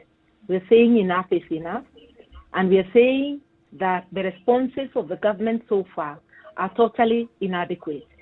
I want to say that the government started well by giving the people the protocols that they should follow, giving us information about COVID and what is going on, but we must have moved beyond that, beyond news bulletins to action. The preparedness of the county governments is wanting across the country. The preparedness of our public hospitals is wanting. And the way the government is managing the rising cases is wanting. It is time to speak up, and that's what we did yesterday, calling for accountability on behalf of the many Kenyans who do not have the space that we have to demand this accountability. Martha, do you think that the response that comes will answer these demands? Because, like you say, there are a lot of people who've been complaining. There have been questions that have been asked. There have been murmurings and rumblings for the last 2 months, ever since we saw some crazy figures that couldn't be explained. And now there are more people who are infected with COVID. There are more people who need help when it comes to medical facilities, even health workers alone. Do you think that they are going to answer these demands? Because just as There an are example, some- in the media we had the other day, where across counties people are saying yes, money has been spent and it has been used for the purpose for which it was intended, and that's where the answer stops. Do you think these demands will make these answers come out clearer? I think our duty as citizens is to keep demanding accountability, to keep raising the bar. If the government responds appropriately, then we are able to know what is happening and we are able to engage. If the response is inappropriate, then we have to keep on demanding accountability as we are entitled to. I think we cannot start from the position of saying, will they answer? Should we ask? We must ask as we are entitled to. Answering is their business. If they don't, we shall keep on pressuring. And I'm hoping that many Kenyans will find their voices so that collectively we can pressurize this government to do the right thing for Kenyans. People are suffering. We are all threatened by this pandemic, and we are seeing inadequate response and abuse of public funds. We need to push the government to step up. But, Ms. Karua, when I see, for example, one of the issues that you're demanding here, full disclosure, transparency and accountability for all COVID-19 funds, resources and equipment from all sources, including loans, grants, donations, in-kind support, both locally and internationally. You want this to be published and made accessible of the beneficiaries of the government COVID-19 relief funds. In what format would you like this response to come? I would expect that this is something that goes into Parliament, and the government can say that we are already in conversation with Parliament whenever we are asked, whenever we are summoned by parliamentary committees, we present ourselves and we answer these questions. The Constitution allows us individually or collectively to demand this accountability. This is over and above what Parliament, our elected representatives, can do. We exercise authority as Kenyans, and we also donate the same authority to Parliament, but leaving a residue in ourselves so that we also can be able to raise our voices. So telling me it's in Parliament is not enough, but if they, for instance, were to publish it in their website, if the minister was to give a statement and it's located in a portal where we can find it, because it's not possible to serve each Kenyan with an answer, let them make it as public as possible. That's all that we are demanding. The minister accepted that there are cartels in Afia, or is it Mafia House? And we need him to tell us, not just to tell us there are cartels. I have done 1, 2, 3. We need the president speaking out. People close to him have been mentioned, not once. This is repeated mention of the same people. Can he tell us what he is doing about it? Or is the war against graft selective and only applies to people who are not close to him? This really ought to be an embarrassment for the president, and he needs to come out and be accountable to Kenyans.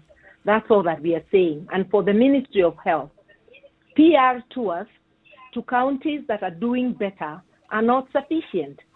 We need the CS to visit counties that are not doing well, and therefore to tell us how the ministry is going to partner with those counties to ensure that their state of preparedness improves. This is what we are looking for.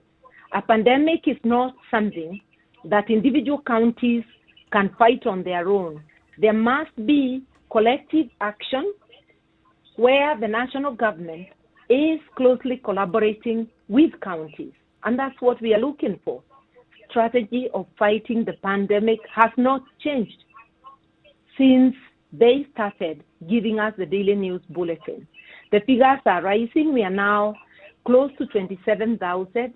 Just a few numbers are below 7,000, 27,000. The strategy surely has to change. Something has to give. And that is what we are saying. We need to know each cent received on behalf of Kenyans, either as a loan, a grant, a donation. We need to know.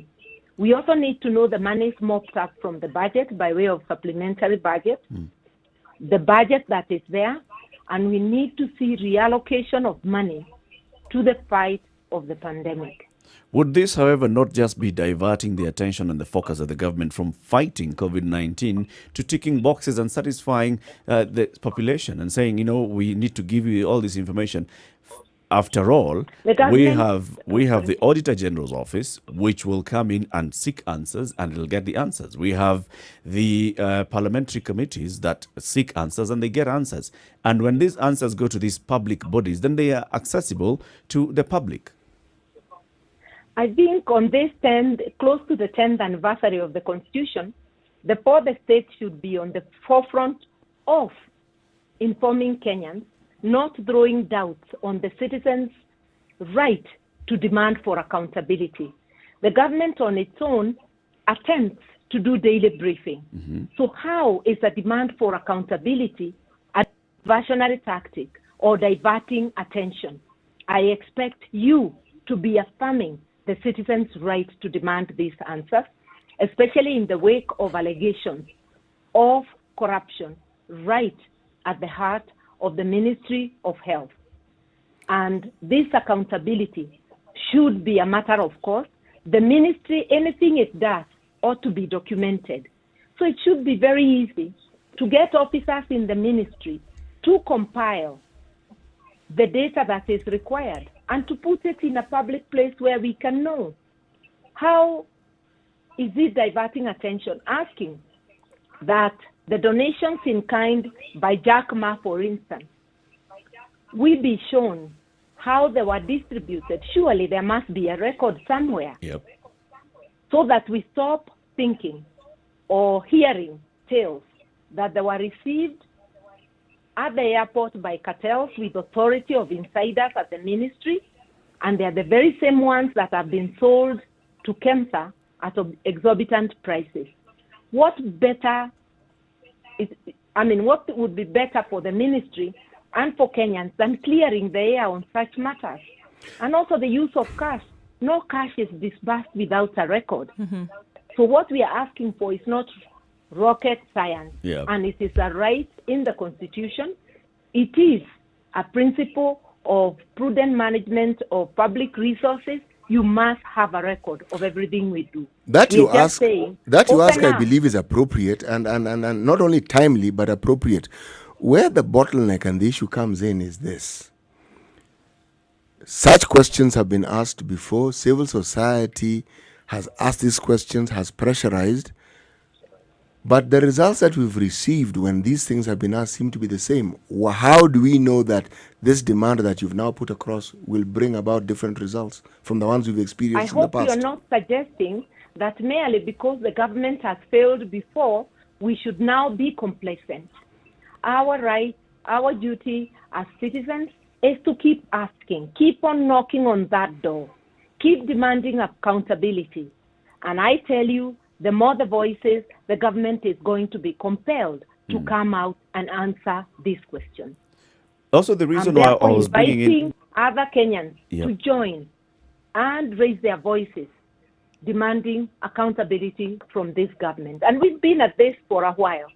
You do remember that even in yesteryears, when we were demanding that the democratic space be enlarged, it looked futile.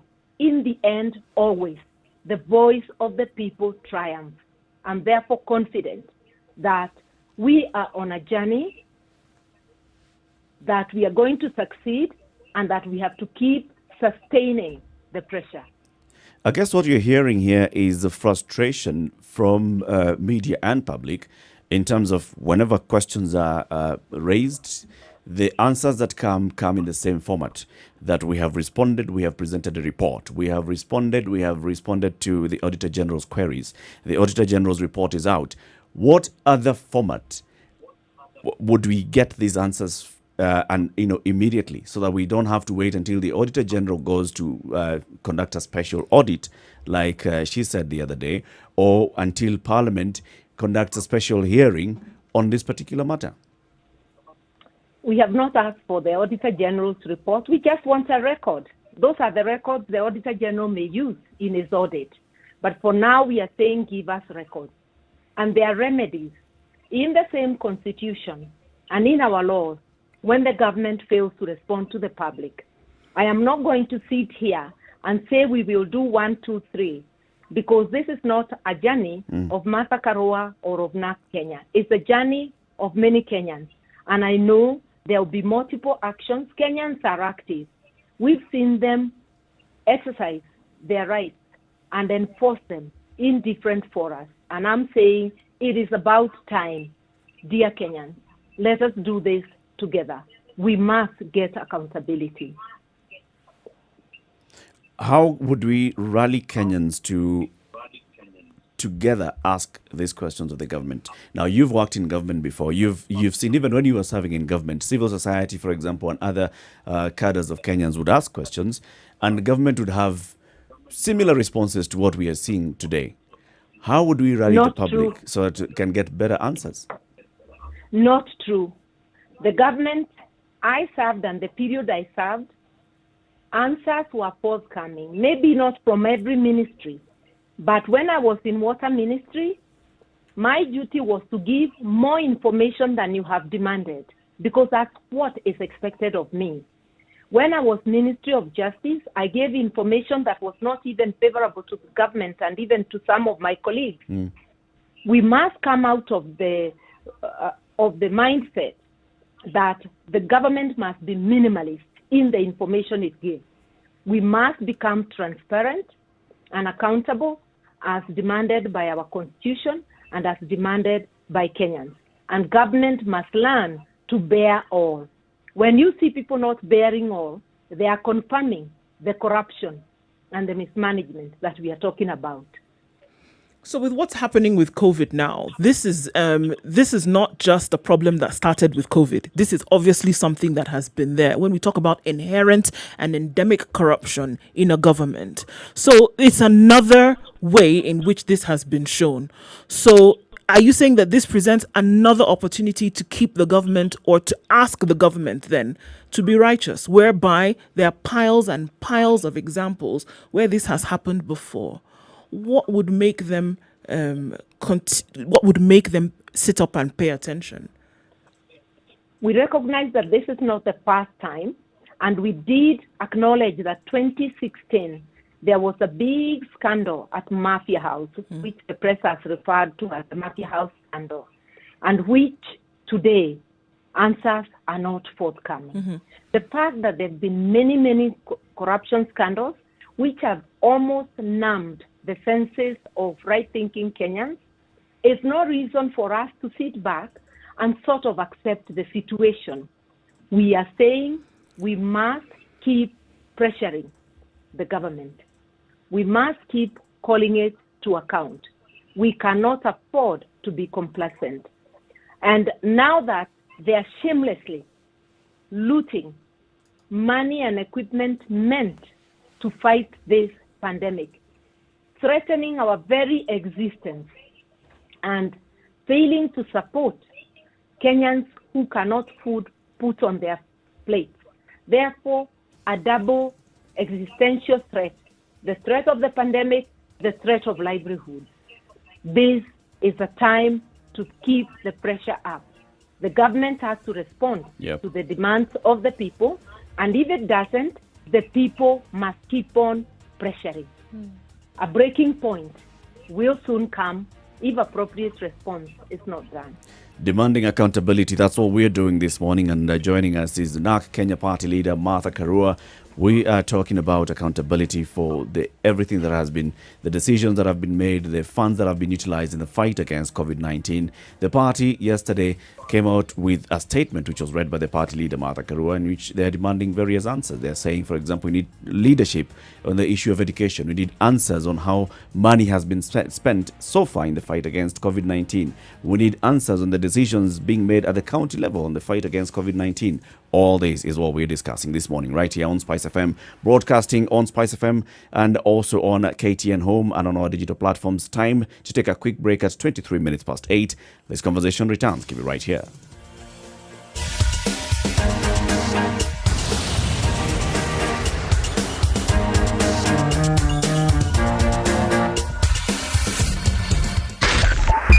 .5 Spice FM, Kisumu. The weather with Spice FM. All right, still looking at partly cloudy conditions in Nairobi. We're looking at temperatures of 14 and sunny conditions all through today. Chance of partly cloudy conditions only later on in the day. In Nakuru, it's 16 degrees and partly cloudy for most parts of today, going to a high of 25 and a chance of rain later on. Looking then into Eldoret, where it's partly cloudy at 15 degrees. And also the forecast is for rain later with highs of 22. Let's look at the coastal towns, where in Mombasa, 23 degrees and partly cloudy conditions for most parts of the day, going up to a high of 28. And in Malindi, where it was raining this morning, still a bit of a drizzle here and there. We'll see that drizzle continue for most parts of today, going to a high then of 29. All right, in Kisumu, it's sunny conditions at 20 degrees, going up to a high of 27. And we're likely to see some rain showers there later on, if what we are told now is the truth. Later on in Kampala, there will be rains. Currently, partly cloudy conditions with highs of 28. And in Dar es Salaam, highs of 31, partly cloudy conditions with a slight haze over most parts of the town. We're looking into Johannesburg, where at 8 degrees now, warming up ever so slightly. We'll see highs of 17 and lows of 4 degrees. And in Lagos, it's overcast this morning. Chances of rain very high, with highs of 28 and lows of 18.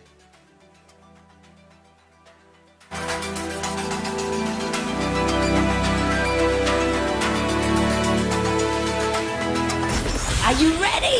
Okay. Spice FM.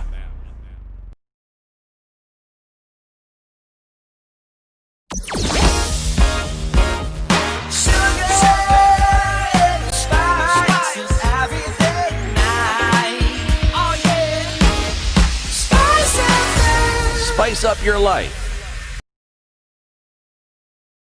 Mature, intelligent talk every morning. Spice up yourself. All right, what once was 4 lanes on Kiambu Road is now officially 6, and it's crazy trying to get to Muthaiga. Shikana is what we're being told. Trying to get to the superhighway is not going to be so easy if you're on Kiambu Road now, but you're going to have to pepper that with a bit of patience this morning as you get onto the superhighway. Then you get into the CBD without too much of a headache. All right, coming off Mombasa Road also is not too terrible at the moment. We will then join with the Uhuru Highway right around the Nyayo Stadium roundabout. And all the way to Westlands, it's moving along slowly, not a bumper-to-bumper situation, so it shouldn't be too painful. The eastern and southern bypass is up and open and ready for use this morning. Not too crazy. We'll take a look at about half an hour and see how that has changed. Help us out here if you see something where people might get stuck. Give them alternate routes, or at least shout out where you might be. Spice FM KE on Twitter.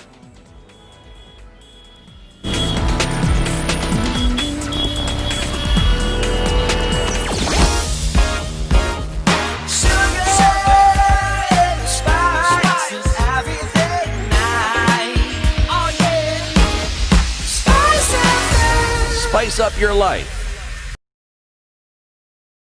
Mature, intelligent talk every morning. Spice up yourself.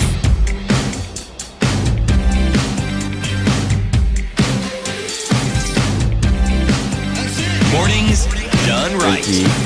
94.4 Spice. This is Kenya's biggest conversation, the Situation Room. The conversation continues. We are talking about accountability in the fight against COVID-19. NARC Kenya yesterday released a statement which was read by the party leader Martha Karua, in which they are demanding accountability. Talking about, look, We have seen in our fight against COVID-19 and what the government has put in place as measures in the fight against COVID-19, allocated substantial amounts of money and resources in this fight against COVID-19. But is that enough? Also, what is the progress of implementation of what has been allocated in that fight against COVID-19? There's also what the statement is also asking for, Martha, and this is on reassigning or reassigning some of the funds that have been earmarked for other projects into the fight against COVID-19. Yeah, because when you have a pandemic or something unusual, even in a household, you have to reallocate resources. Nobody could have forecasted that at a time like this, we'll be battling a global pandemic. And we have seen the government move to reallocate. But then we are seeing so much being given, for instance, to intelligence, sometimes more than to health, in the reallocated monies. Even when they gave an account of how they used the first, was it several billion? Yep. More money had gone to NIS than had gone to KEMRI or to any other medical institution. And we are saying, yes, we need the gathering of intelligence, but that is the core business of NIS, and they've been having their budget. Nothing unusual has happened in their quarter. Something unusual has happened in health. We are seeing misallocation, mismanagement of what the priorities are. And we are saying this is an area the government has to look at. No wonder then that most facilities are not having adequate or quality PPEs. No wonder most facilities across the country are in a state of unpreparedness for managing this pandemic. Can I ask this question? I mean, quite aside from the authority that our constitution gives us in making the sort of demands that we are discussing here, what else does our constitution legally allow us to do in ensuring that, apart from demanding, we actually get the results that we want? I think there's a lot of things. It's COVID time. People can organize. There are many ways of making a government pay attention to people. I don't have to spell it out. And we've seen individual citizens going to court. We've seen people taking memorandums to offices. I don't have to spell it out here. There's a lot of action a free people can take. And it's been taken in the past, will be taken in the future, not in Kenya, but across the globe, when push comes to shove. Do you think that push has come to shove? Because I'm always of the opinion that Kenyans have not felt it to the point whereby they feel they're at the wall. Because perhaps we would see a different reaction or a more enforced reaction across board if they really had. Not tired of this just yet. I think it is not fair to say that you're not seeing reaction from Kenyans. Normally, even in the history of this country and many other countries, the silent majority will have reached a boiling point, and you can only know by listening. And I know the intelligence is telling the state how things are. How they respond is their business. If people have no food, some of the indicators is rising petty crime as people try to get food. Many indicators. And we know across the board, we've seen people who cannot put food on their tables. Yesterday, even as we were having that press conference, the offices are normally not open during this COVID season. We just have a caretaker. But yesterday, because we were open, some people walked in, and there was a man who'd been thrown out of his premises because he couldn't pay rent. He's lost his job. Yeah. He can't feed his family. There was a woman, and these are not the only cases. We are confronted with cases every day. And I think almost every other Kenyan has had a cry from a fellow Kenyan of not coping in these circumstances. I think it's really bad. And if those in leadership do not know, then they are forewarned. They're sitting on a time bomb. Like you've said, they receive daily briefings from the intelligence, and intelligence is obviously gathering this intelligence from the people. And so those in high office have a clear picture of what's happening on the ground. What is it that would make them not act fast enough or well enough Impunity. to address this? It's just impunity. For instance, the recent polls, 3 of them, have indicated that only 1% of Kenyans think BBI is a priority. Yet, they continue devoting money to such a futile exercise. I don't mind politicians trying to market ideas to Kenyans. But at a time there is a pandemic, come on, pull that money back and support Kenyans who can barely make it. Use it to equip hospitals. Tell us how much you are using. It's our money. It's not personal money you're using. We must demand answers. So just little things like that. And I think which show the indifference with which the government is handling the pandemic and the issues that concern Kenyans. Impunity, indifference. Yes. Are you saying that then the government doesn't really care for its own survival Exactly. in office? Not for its own survival. They think that they can continue putting their knee on the throats of Kenyans until the last breath. That's the way I see it.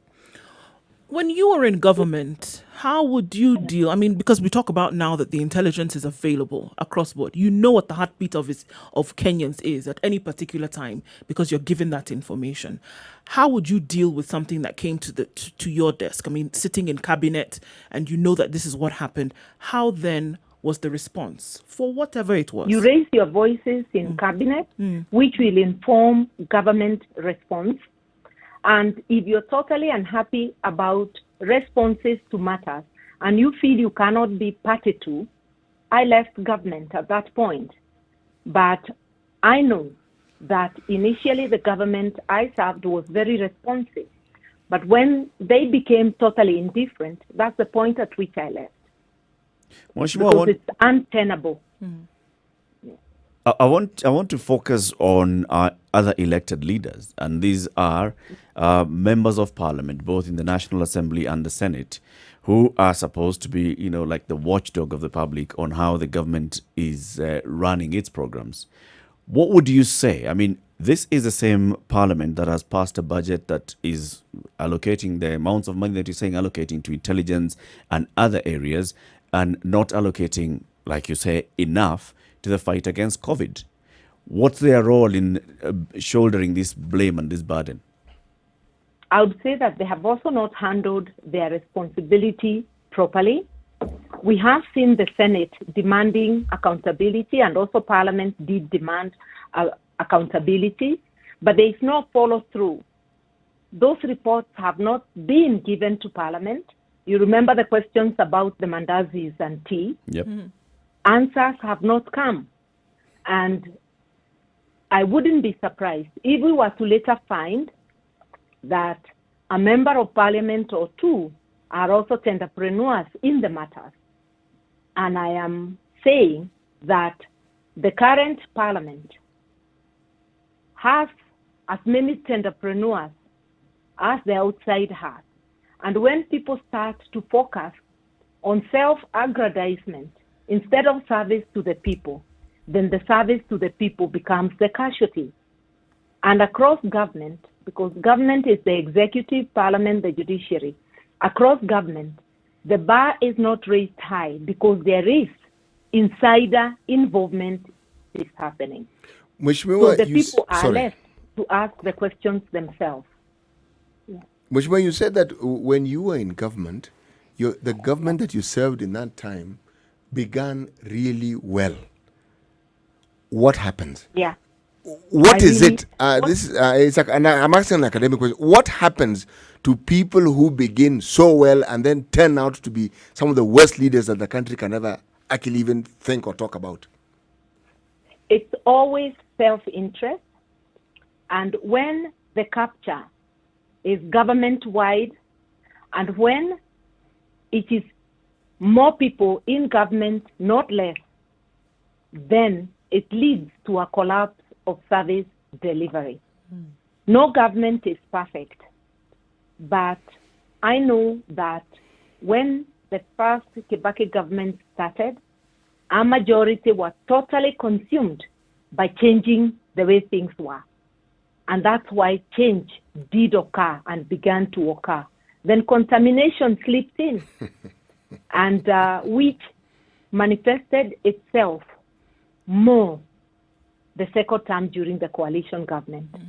All pretenses were dropped. And again, self-interest took over. So it is up to the public to keep holding the accountability bar high, to pressure government and individual ministers to perform. And that if the accountability bar is pushed high, then it will not be so attractive for a majority to dive into corruption, to not dive into corruption, which is what appears to be happening. So how low We are do you minting think? billionaires every day when a majority are sinking into poverty. How low do you think this accountability bar is right now? It's totally low because even in elections, you have seen people electing characters they know to have a very poor record in accountability. And this is across the board, from the lowest to the top. I think we need to have a conversation with ourselves. What is our role beyond demanding accountability? How can we get a government that performs better? What sort of people do we need? These are the conversations we must have over and above the demand for accountability. We are seeing demands for accountability, for instance, in Lebanon, where the citizens are out in the street and they've been demanding accountability. They've been demanding that they get a government that is responsive to their needs. For a very long time, they still haven't gotten the answers that they want. Okay, so they keep changing a government. Now the prime minister and his government have resigned. Do you see a similar situation getting to a head in this country? Because you said if they don't heed, then we're going to get to that bursting point. Yeah, maybe Lebanon is not the only example, and its history is different. There's a civil war that keeps on, civil war situation that has been there for as long as I can remember. But we have seen many other countries, people coming out. I think the best would be the Sudan, where people came out, and as a result, the regime of Bashir fell. We've seen actions in other places, and we also remember demands for accountability in Kenya during the Moi era. It didn't get to a street revolution, but the government agreed to amend Section 2A of the Constitution and return political pluralism. So there's many ways nations react, and I know Kenyans have a breaking point, and the chickens will come home to roost if the government does not heed the voices of the people, the needs of the people. When we talk about accountability, Mheshimiwa, we have all these bodies that exist within government that are intended to ensure that the very things that you are asking for is done. I mean, we've talked about the Auditor General, but we have other agencies that actually deal with this. How do you gauge their role in fighting and ensuring that the sort of accountability that you are asking about is actually brought to the fore? I just want to agree with you that most of the bodies, and quite a number of them constitutional, are actually sleeping on the job. We have multi-agencies that could be dealing with this matter. The constitutional commissions, the commission on, all those commissions do have a chair and they do have meetings together. Issues of poor service to the people is a question of human rights. I would like to hear voices of the human rights, Kenya National Commission on Human Rights. I would like to hear the Commission on Administration of Justice. But these bodies, their voices are totally muted. And you will remember that the past chairs of those commissions made those commissions get known by Kenyans. Yeah. We are seeing a lot of complacency creeping in, even in the institutions, including investigation agencies that should be working for the good of Kenyans. And as they say, the fish rots from the head. That is why we must ask the president and his government to step up the plate, because we need a rescue from the situation we are in. And I'm inviting all Kenyans of goodwill, speak up, let's add our voices. It is not futile, it will work. In the end, the people always triumph. I hear you say then, I mean, just from what you're saying, then it can get to an expected end, that if you just keep at it and you keep pointing out and calling out those things, whereby people previously may have been afraid, you know, for the very real threat that could come to them if they, you know, were the whistleblower in some of these things, or those who continue to agitate for change. But I hear you saying that Kenyans should then really begin to embrace this idea of constantly speaking out, regardless of what it is. If you see something wrong, speak out about it. So moving towards kind of a lobbyist society or an agitation for change society. I will say moving to a society that demands accountability. We want to see citizens questioning their county government, questioning their national government. There should be no place to hide for people who are mismanaging public resources. And if we step up the pressure, it is going to work, and it will work in the end. We saw last week, Twitter only made CS Barala reverse an appointment. We've also had short victories here and there, and sustained, which is just an indication that sustained calls for accountability do yield results at the end. You talked about We the should never fact give up. you talked about the fact that then Kenyans make decisions then when it comes to the vote. Why do Yeah. you think then that seeing all these things happening blatantly now, with COVID as an example, that when it comes to the ballot, the decisions of putting, you know, the same people in positions over and over again still happens? Why do you think that is? I don't think it's going to happen again, but it has happened. It is disappointing, but the confusion is brought in by leadership. And I always say that when we were battling to remove the Kanu regime during the Moi era, one thing was very distinct, that only Kanu dished out money during elections. The opposition had no money, yet Kenyans used to elect us. But after we ousted Kanu and came into power in 2002, 2003, the next general election, which was 2007, where the government had split and was battling itself, the opposition appeared to have more money than the government in that campaign. That is the ODM. And I think from that time, we confused Kenyans, because both those in government and outside government had money. So from then on, it became a confusion. It's like people think that when you say you are buying, a bag of money is put into your hands to take to the voters. We will have to have a conversation that money during elections is actually a trap, because those handouts cannot give you service for 5 years. Yeah. It's better to elect value-based leadership instead of election based on handouts. These are things Kenyans know, but because they despair that any change can come out of elections, they behave contrary to their beliefs. We need to give hope to each other. And when Kenyans see there is a critical mass that is demanding for a better Kenya, for accountability even in elections, then people will be encouraged to behave differently. I saw it happen in 2002 when we ousted Moi.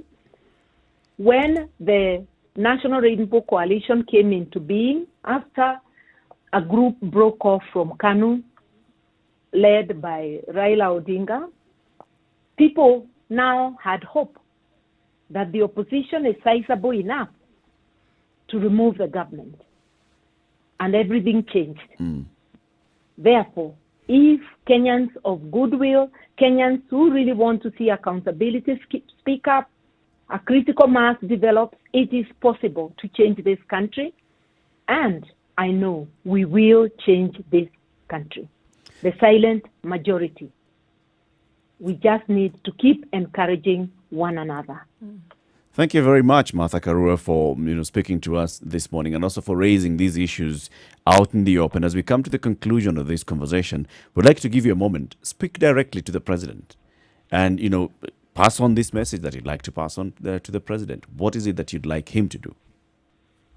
Mr. President, you are where you are in the highest office in the land on behalf of Kenyans. You preside over service or disservice of Kenyans. This is your last term. What do you want your legacy to be? Respond to the needs of Kenyans is the least that is expected of you. Stop the corruption in your government. Stop corruption in the use of resources meant for the health of Kenyans. Do your job. You can do it. You know it. The ball is in your court. This will be your legacy. Thank you very much. NAK Kenya Party leader Martha Karua, who's been speaking to us this morning, raising issues of concern and demanding accountability for everything that is going around the fight against COVID-19, from accountability on the allocation of funds, from the accountability on the usage of those funds, from accountability on the decisions that are made, from accountability even on the protection of healthcare workers and others. And we want to thank you very much for speaking to us this morning, Martha, and we wish you a great day. And thank you very much for tuning in to the show this morning on Spice FM as well as KTN Home. We want to say goodbye to our audience on KTN Home. We'll be back on Spice FM. We'll continue this conversation until 10 o'clock. The Situation Room is a weekly morning talk show. This is the only full-on talk show on Kenyan radio every morning. And we hope that you'll be joining us again tomorrow, KTN Home. Good morning, 10 minutes to 9.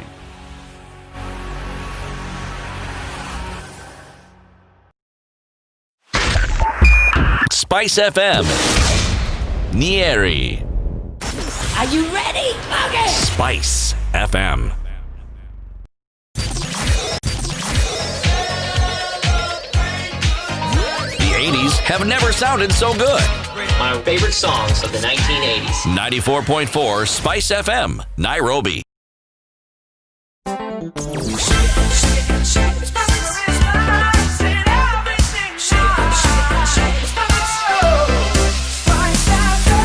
Spice up your life. Mature, intelligent talk every morning. Spice up yourself.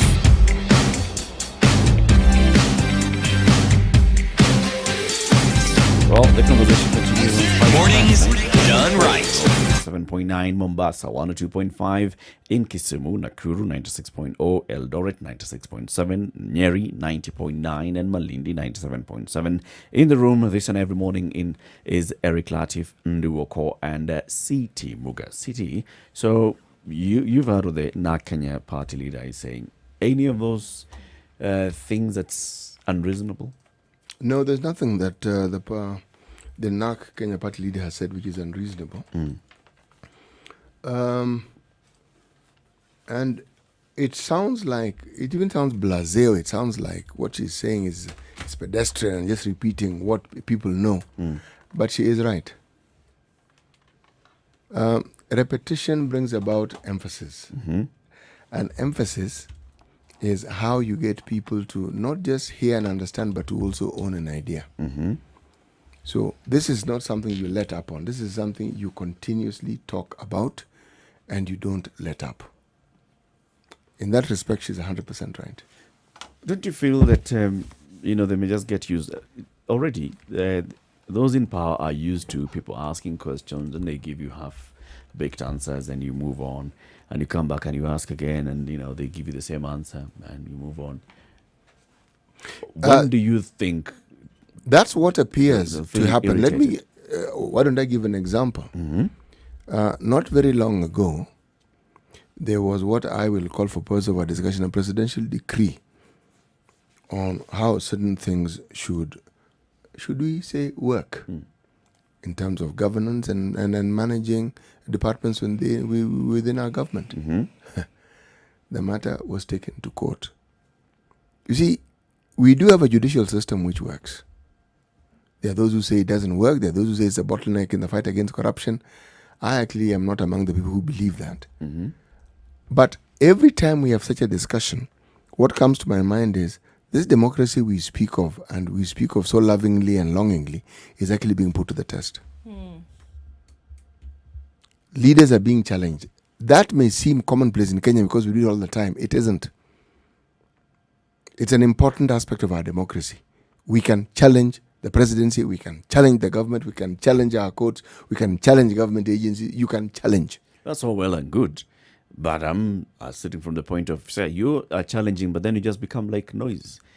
It's kelele achura. If And you here's try, a cow if you and start it's from coming the to drink perspective water. that their place is not very far from this country, even around our neighbors, where you don't dare, that simple challenge, you don't dare, then I would say it is progress. But the question you're asking is, apart from what will be solid. The point I'm trying to make is this. There is a breaking point, and the breaking point doesn't have to end in violence. No. Hence the question, what does our constitution allow us to do? What are we allowed by the constitution? We see some of it, people are allowed to go to court. We see civil society. We see civil disobedience. These are things that are allowed. Remember, even our civil disobedience has been fought. So, when you talk about people reaching a point where they cannot bear this anymore, believe me, they will act. We've seen how civil disobedience works in this country. Slowly but surely, but at some point. Oh, this one's not even surely. It's not even slowly. Surely. It isn't slowly. There will be movement. My friend, it is really very difficult to talk to people who are hungry. It is very, very difficult to talk to people who do not know what is going to happen tomorrow. It's very, very difficult to talk to people and convince them with the same words you've been using. And with every hearing of the words, their circumstances just keeps getting worse and worse and worse. It's also very difficult to talk to people who you've made promises to that have been unfulfilled. Continuously. And then now you want them to hear you in a different circumstance. Very, very difficult to get them in the same frame of mind. The way in which it has been happening, interestingly enough, you get to the point where, breaking point becomes breaking point, and then you say, well, it's unfortunate that we can't even hear what it is that you're saying. And I think we've seen evidence of this. If you just want to give the first COVID case when it came about, what was the first reaction from many Kenyans? That we've seen this so many times that it must be a lie. It must be another reason for government to be able to steal money.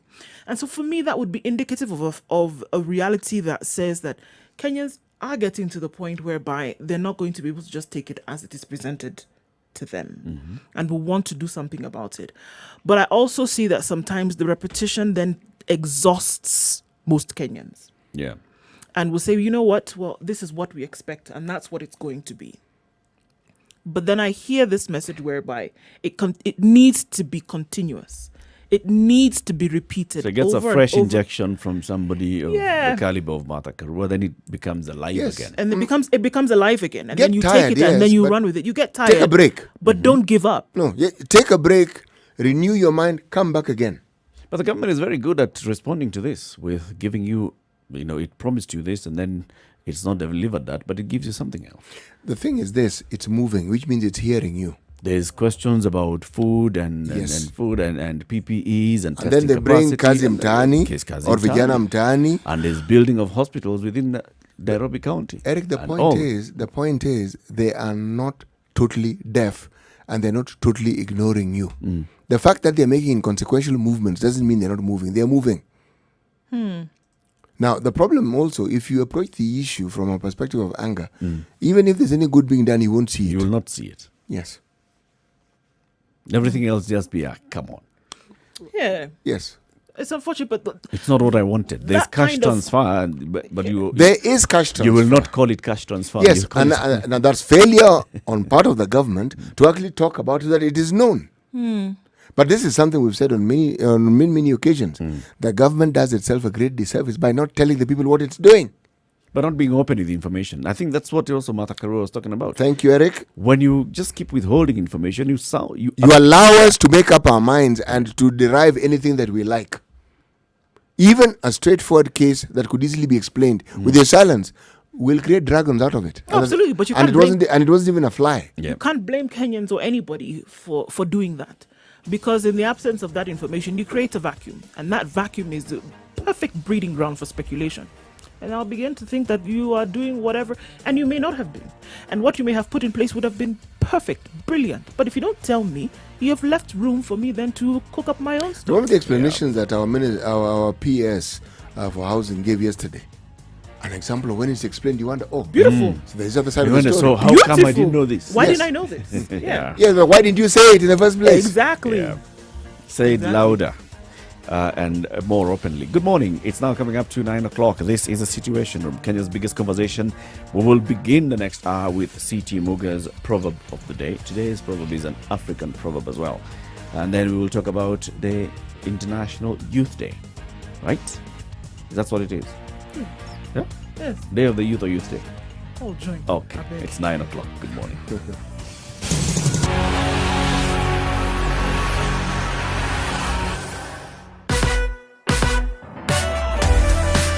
and spice.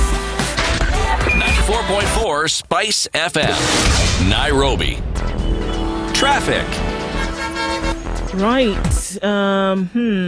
Let's see what traffic looks like in most parts of the city. It's actually looking very good this morning. We don't have much to complain about. Mombasa Road, though, a little bit of a hold up between Cabanas and General Motors. And then we know that Kiambu Road is a mess of all messes this morning. What a mess.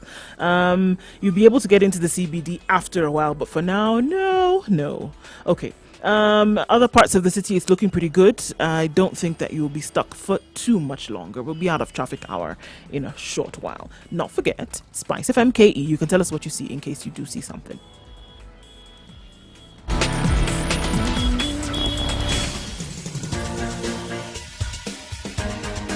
This is the Situation Room, the home of hard-hitting political commentary and penetrating insights about the state of the nation. This is a talk radio experience like no other. The Situation Room, a place for hard truths, debates, and elevated conversations. The Situation Room, witty, political, engaging, deep, controversial. In the room, we have C.T. Muga, researcher, academic, seasoned political observer, a fountain of wisdom in these politically uncertain times. Ndu Oko, Nigerian by birth, Kenyan by choice, communications expert, Pan-Africanist, a truth seeker and believer in people power, and Eric Latif, agent provocateur, the man in the chair, seasoned journalist, news hound, a man who believes in punching up, not down.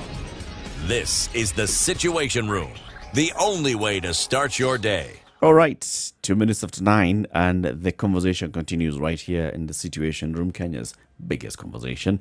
So it's not today, it's actually tomorrow, the 12th day of August 2020, is the International Youth Day. What's that? Ndu?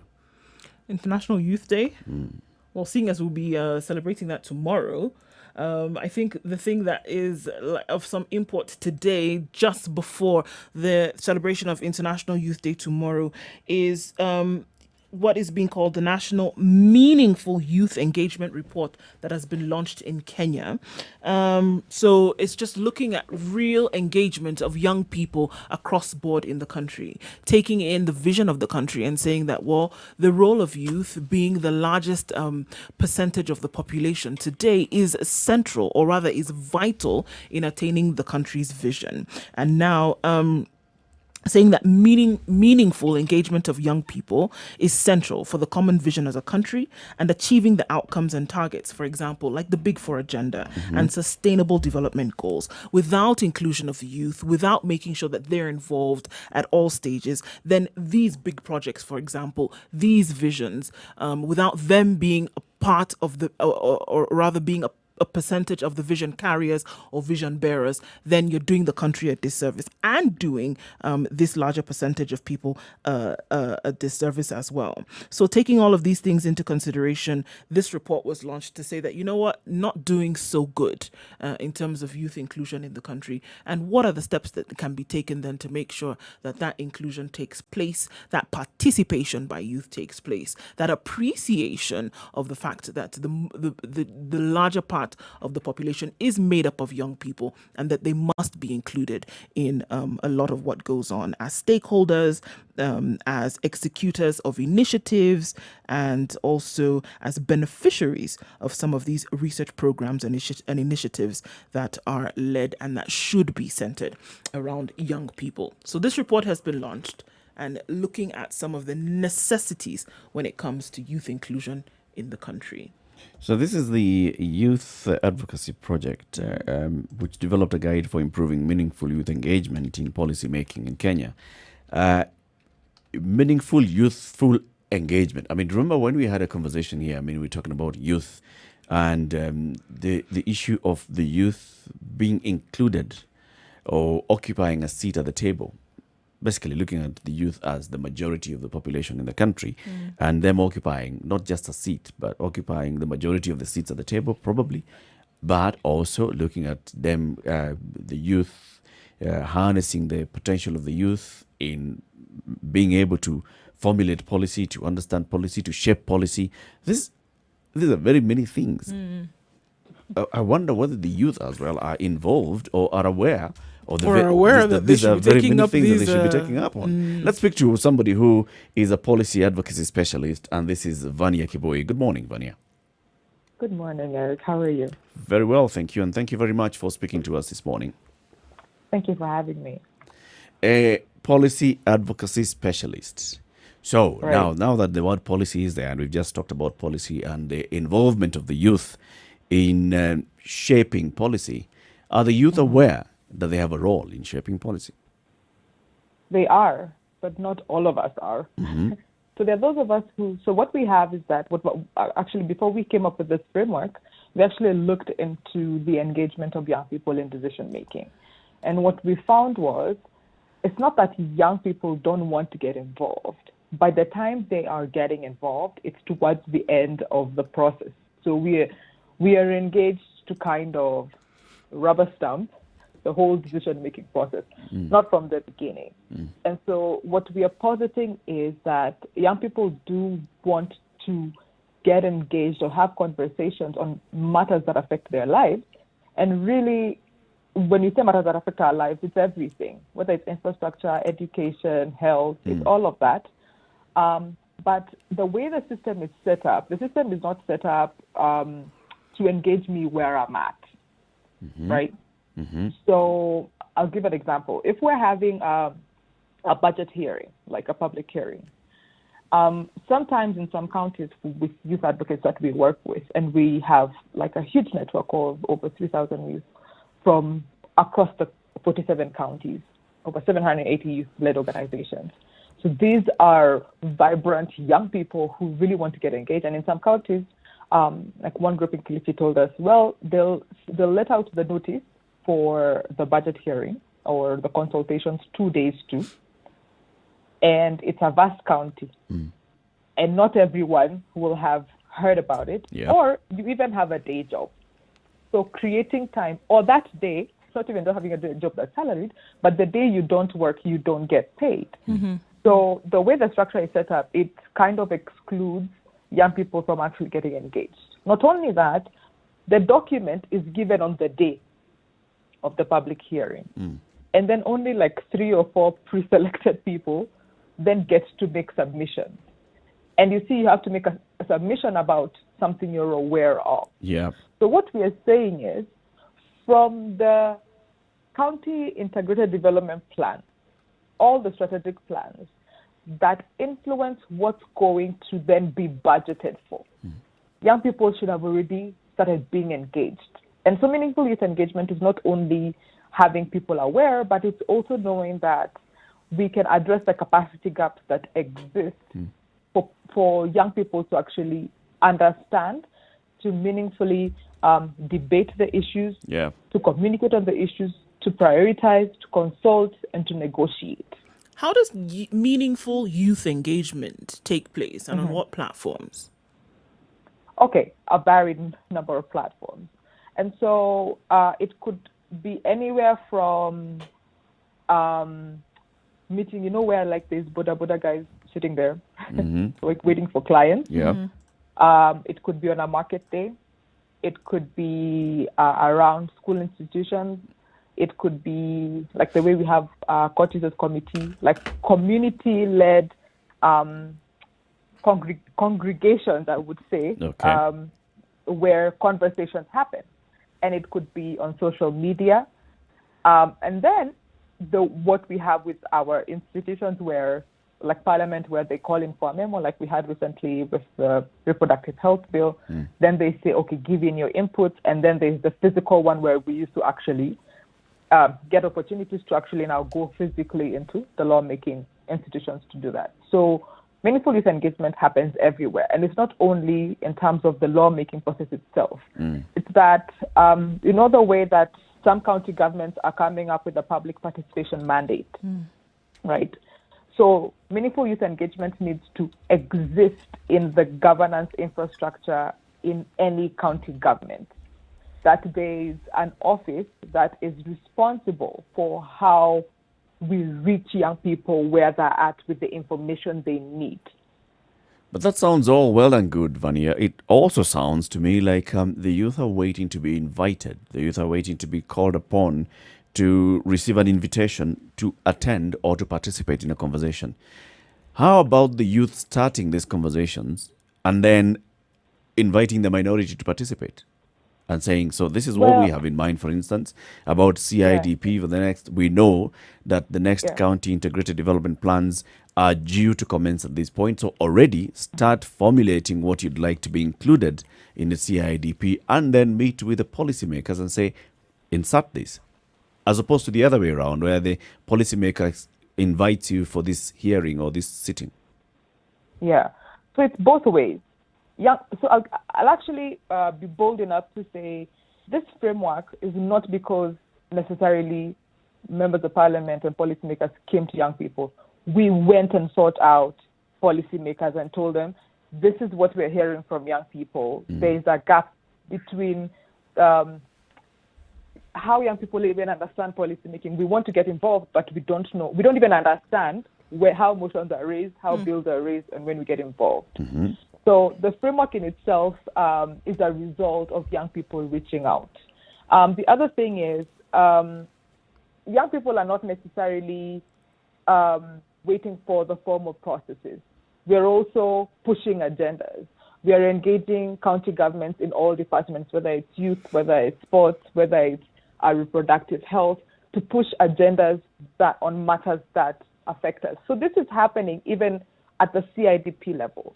What we are pushing for with this framework is for it to be institutionalized, because the issue with youth engagement right now is that sometimes it can be sporadic. And also, it's expensive. It's an expensive advocacy, can be an expensive engagement in that if you look at it, a lot of youth groups will often rely on donor funding, different kinds of projects. But if it's a government kind of threshold and requirement, it means that a grassroots, I would just say, like my cousin set up a foundation the other day in his village. His foundation, because it's self-funded, there are 10 of them. They don't need external funding to be able to reach the government. So we want the structures to be responsive to each other. That's what we're pushing for. what would make this? I just want to go back to the point that you made earlier, whereby youth are not aware or are not heavily invested when it comes to things like knowing about, for example, how and what makes up a bill for it to be passed, or what you need to be able to do to agitate on certain levels. What needs to happen then for that to change? I would say citizen education, because I know about it because I'm a lawyer by training, right? But my friends who went to BCom or did engineering, and I'm just talking about the small percentage of us who have access to higher education, university education, don't know about that. So civic education in Kenya does not. The last time we had, I would say, vibrant civic education was when we were debating the 2010 constitution. And at that time, it was even in the interest of the government that people understand this is what the Katiba is proposing. So we need, whether it's KICD programs, whether it's a blurb on the media, on the radio, small snippets that push for the public on what the business of government is, and what the business of ministries are, and how bills get made. And we've pushed this motion. Some members of parliament that are members of KRP, like Keter, have pushed for that, have been able to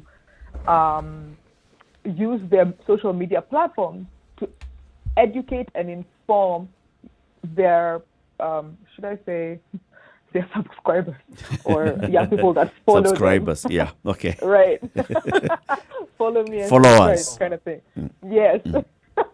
Right? So the same way you have a followership at Spice FM, and you're using your platforms to educate people on whatever it is, whatever product that's there, some members of parliament are using those platforms as well. So there's that need. And so the part of the intervention that I proposed with this framework would push for that. So, for instance, one of the interventions is an annual parliament that should be held within parliament. There's annual policy challenge or contest where young people from all over the country would write in to parliament as a way of agenda setting, because the policy making process starts all the way from agenda setting. But a lot of us as youth get engaged when almost at monitoring and evaluation after the policy was already passed, right? And so we are like, okay, so we don't even know where to get engaged, especially, and that happens often with budget making, because by the time we are going in, the budget estimates had already been set. We were pushing for a leadership dialogue series where there's also mentorship, so that young people can understand this is my job as an MP. And so, because another thing we also discovered is that for young MPs themselves, fresh-faced, right? Let's say it's your first term. It takes you a while when you get in to actually understand standing orders. But is it really only young people who have problems with standing orders? I would have thought that those who are a little long in the tooth would have even bigger problems. But also, why are you going to familiarize yourself with the standing orders after you've been elected? As soon as you want that job, start studying them. Okay, yeah, and that's a valid point. But at the way we are set up is get into office first and then figure yourself out when you're there. Let me ask this question. I actually like what you're saying. It sounds wonderful, but this is now my question. Right.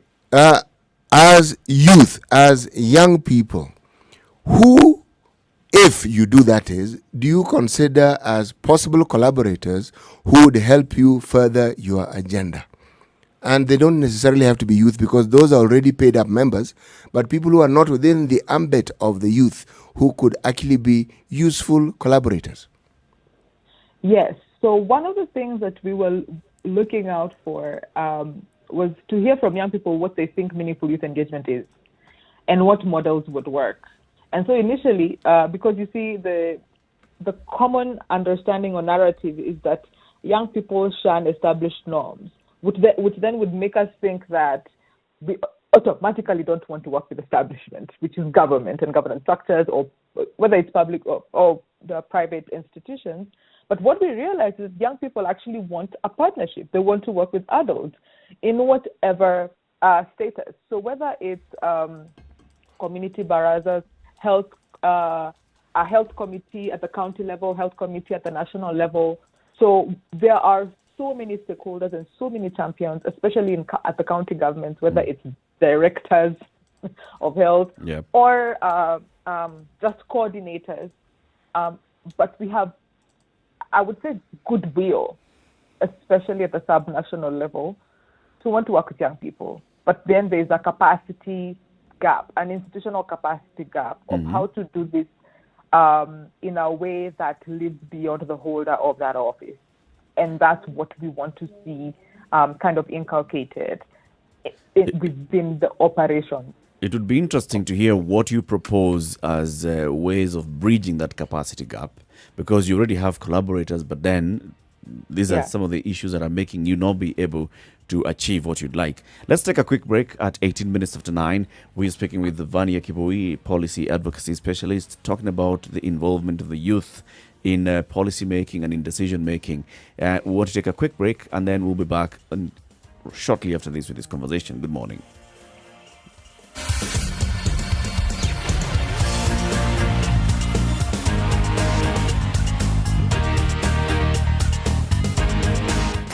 Are you ready? Okay. Spice FM.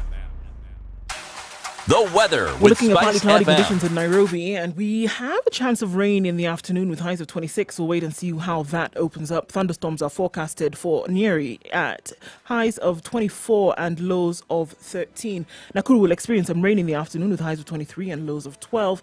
In Eldoret, it's mostly cloudy at 16. A chance of rain there as well with highs of 21 and lows of 12. It's mostly sunny in Kisumu. It'll take us to highs of 27 and lows of 19. And in Kakamega, it's partly cloudy today at 20, highs of 26 and lows of 15. Light showers continue in Malindi at 24 degrees. We'll see highs of 28 and lows of 24 with partly cloudy conditions in the afternoon. Mombasa is partly cloudy at 25 degrees, highs of 28 and lows of 23 with a chance of rains later on. Let's take a look into Kampala, where it's partly cloudy at 22, highs of 27 and lows of 18 with showers in the afternoon. Dar es Salaam is partly cloudy at 25 degrees, highs of 29 and lows of 21. Looking into Joburg, where it's mostly sunny at 8 degrees, highs of 20 and lows of 7. Lagos is clear skies this morning at 24. It'll change later though, rainy conditions with highs of 29 and lows of 22. In Paris, as we look through Europe lastly this morning, it's sunny at 24 degrees, highs of 36 and lows of 23. London will see a high of 34 with rains in the afternoon, where it's currently partly cloudy at 22. And we'll round things up in New York, where it's clear skies at 27 degrees as they get into Tuesday morning, highs of 31 and lows of 24. Sugar and spice and everything nice. Everything nice. Spice FM. Spice up your life. Mature, intelligent talk every morning. Spice up yourself.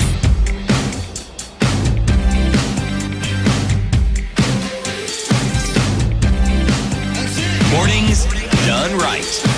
94.4 Spice FM, This is Nairobi. Kenya's biggest conversation, The Situation Room. The conversation continues with Vania Kiboi, policy advocacy specialist. Vania, before we went into this break, you talked about the collaborators that you have, especially at the county level and the sub-county level, people who are willing to really engage meaningfully with the youth.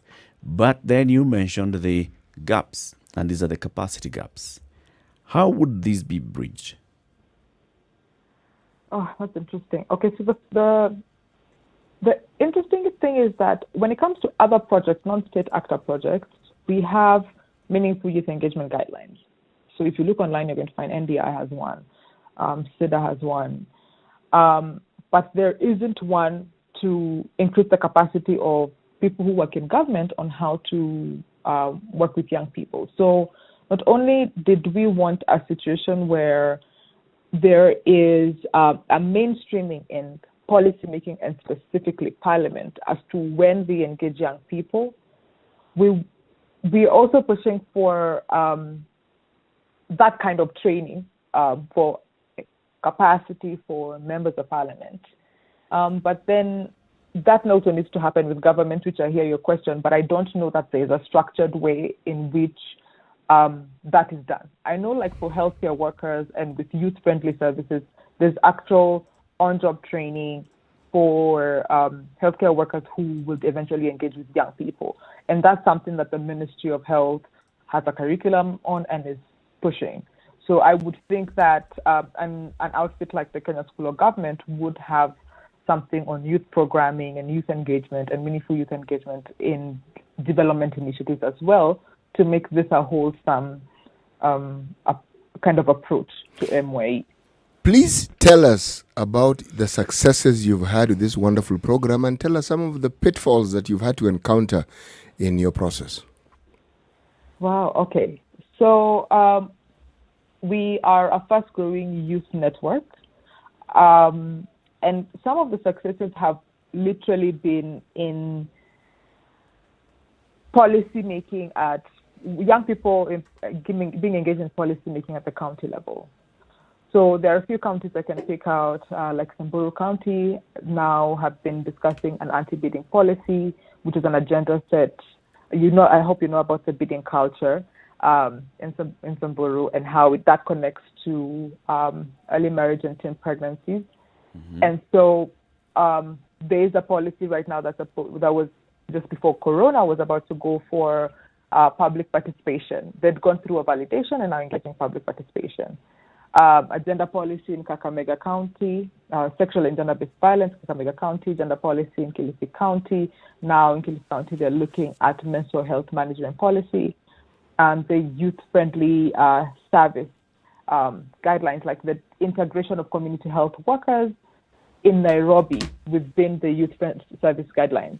So young people are having, I would say, successes that are meaningful to them in their own context. And there's something else I remember, the technical working group. So what we found as a big success in the county, especially the county approach that we worked with, is that counties now have technical working groups within their ministries that have youth representation. And now these young people within the technical working groups are representing bigger coalitions. So just to mention quite a few. Mm. At the regional level, we have the Youth for UHC coalition, and this is young people from 43 countries in Africa advocating for governments to work with young people in policy making for universal health coverage, particularly so that sexual reproductive health can be at the center of it.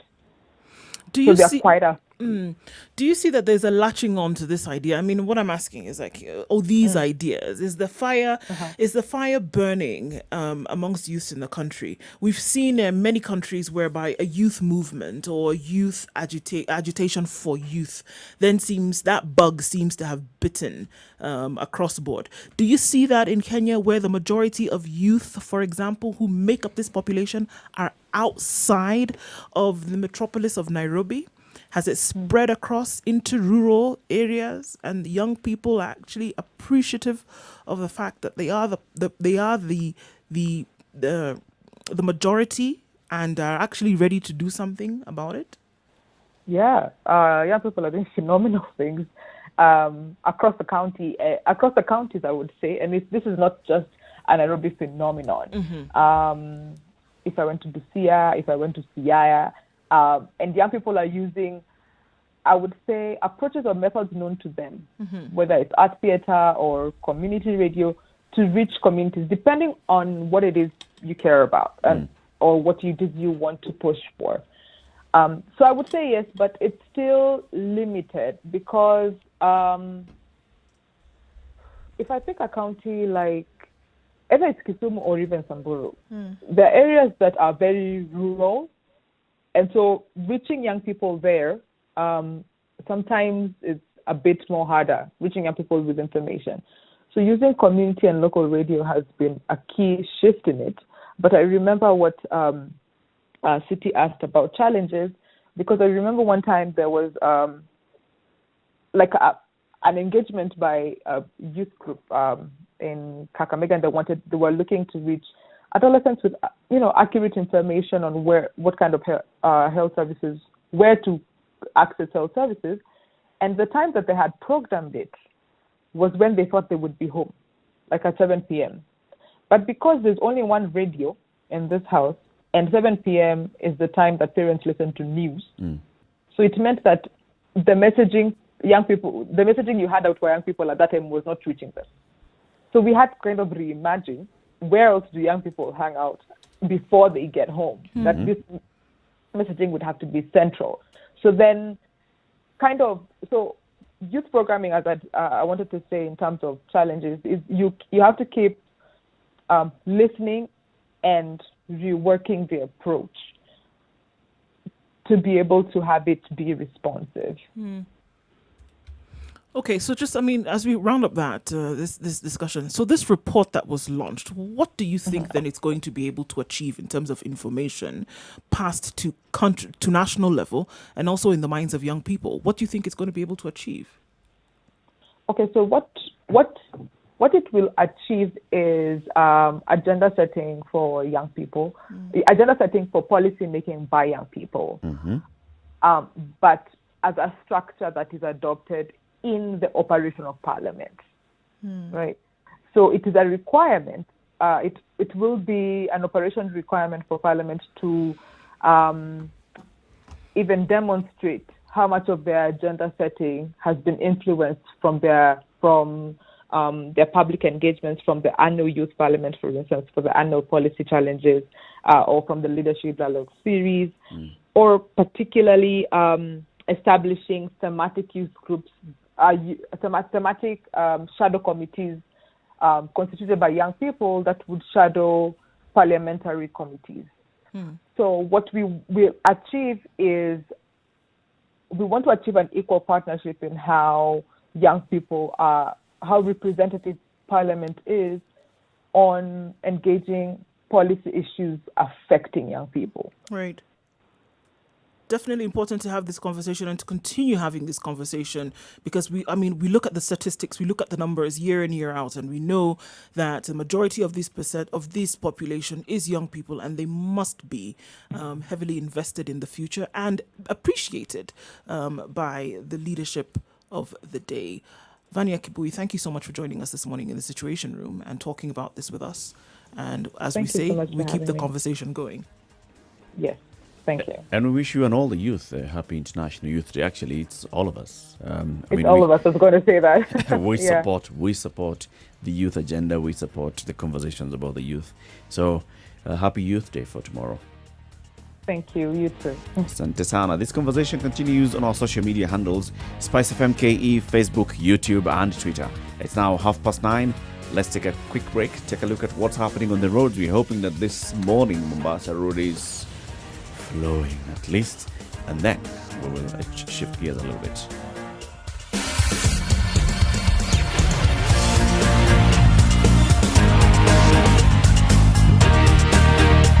Spice FM. Spice up your life. Traffic. It is flowing. It's not looking too terrible on Mombasa Road today. Not the headaches that you experienced yesterday. I think that's the last time we'll say that this morning. But okay. It looks good all the way to the Nyeri Stadium roundabout.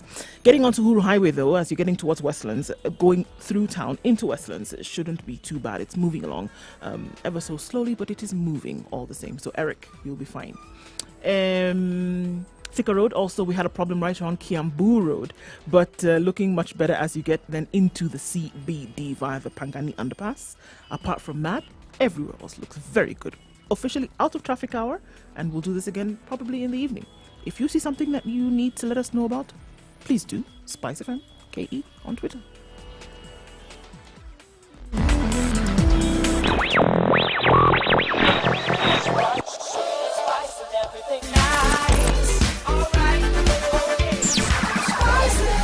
Spice up your life. Mature, intelligent talk every morning. Spice up yourself.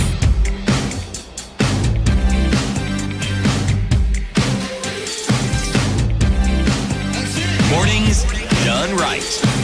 94 So as we point. talk about the youth and everything else pertaining to the youth, let's also talk about governance and come to Nairobi County Government. The Speaker of the Nairobi County Assembly has, given out a statement today where she has read a letter addressed to the President of the Republic of Kenya, in which she tendered her resignation as Speaker of the County Assembly of Nairobi. Yep. Before we go any further, let's just hear. This is what she said. Sir, it gives me great pleasure to have served as the Speaker of Nairobi County Assembly from September 2017 when we finished the elections to date. We have seen tremendous change, but also challenges. With the coming in of the Nairobi Metropolitan Services, I believe Nairobi will transform to a better capital city. Sir, notwithstanding, for the last few days, we have seen lots of conflict and even life-threatening incidents. I humbly tender my resignation, and for continuity of the institution, I appoint my deputy, the Honorable Speaker John Kamangu. Now, you've just heard, the sir that she's referring to is the President of the Republic of Kenya. No, not the governor. Not the governor, not the Not leader the of leader of the majority or majority of clerk the- of the assembly. assembly. So here's the thing. So she has resigned and she says that I humbly tender my resignation to President Uhuru Kenyatta. The appointing authority is the people who elected her into the county assembly, who are the MCAs of Nairobi County. Now remember, we've had all these impeachment issues back and forth happening. Here's the issue though. Speaker Beatrice Elachi has said that she's tendered her resignation to the president and she has appointed her deputy to continue serving. Why are you laughing, Siti?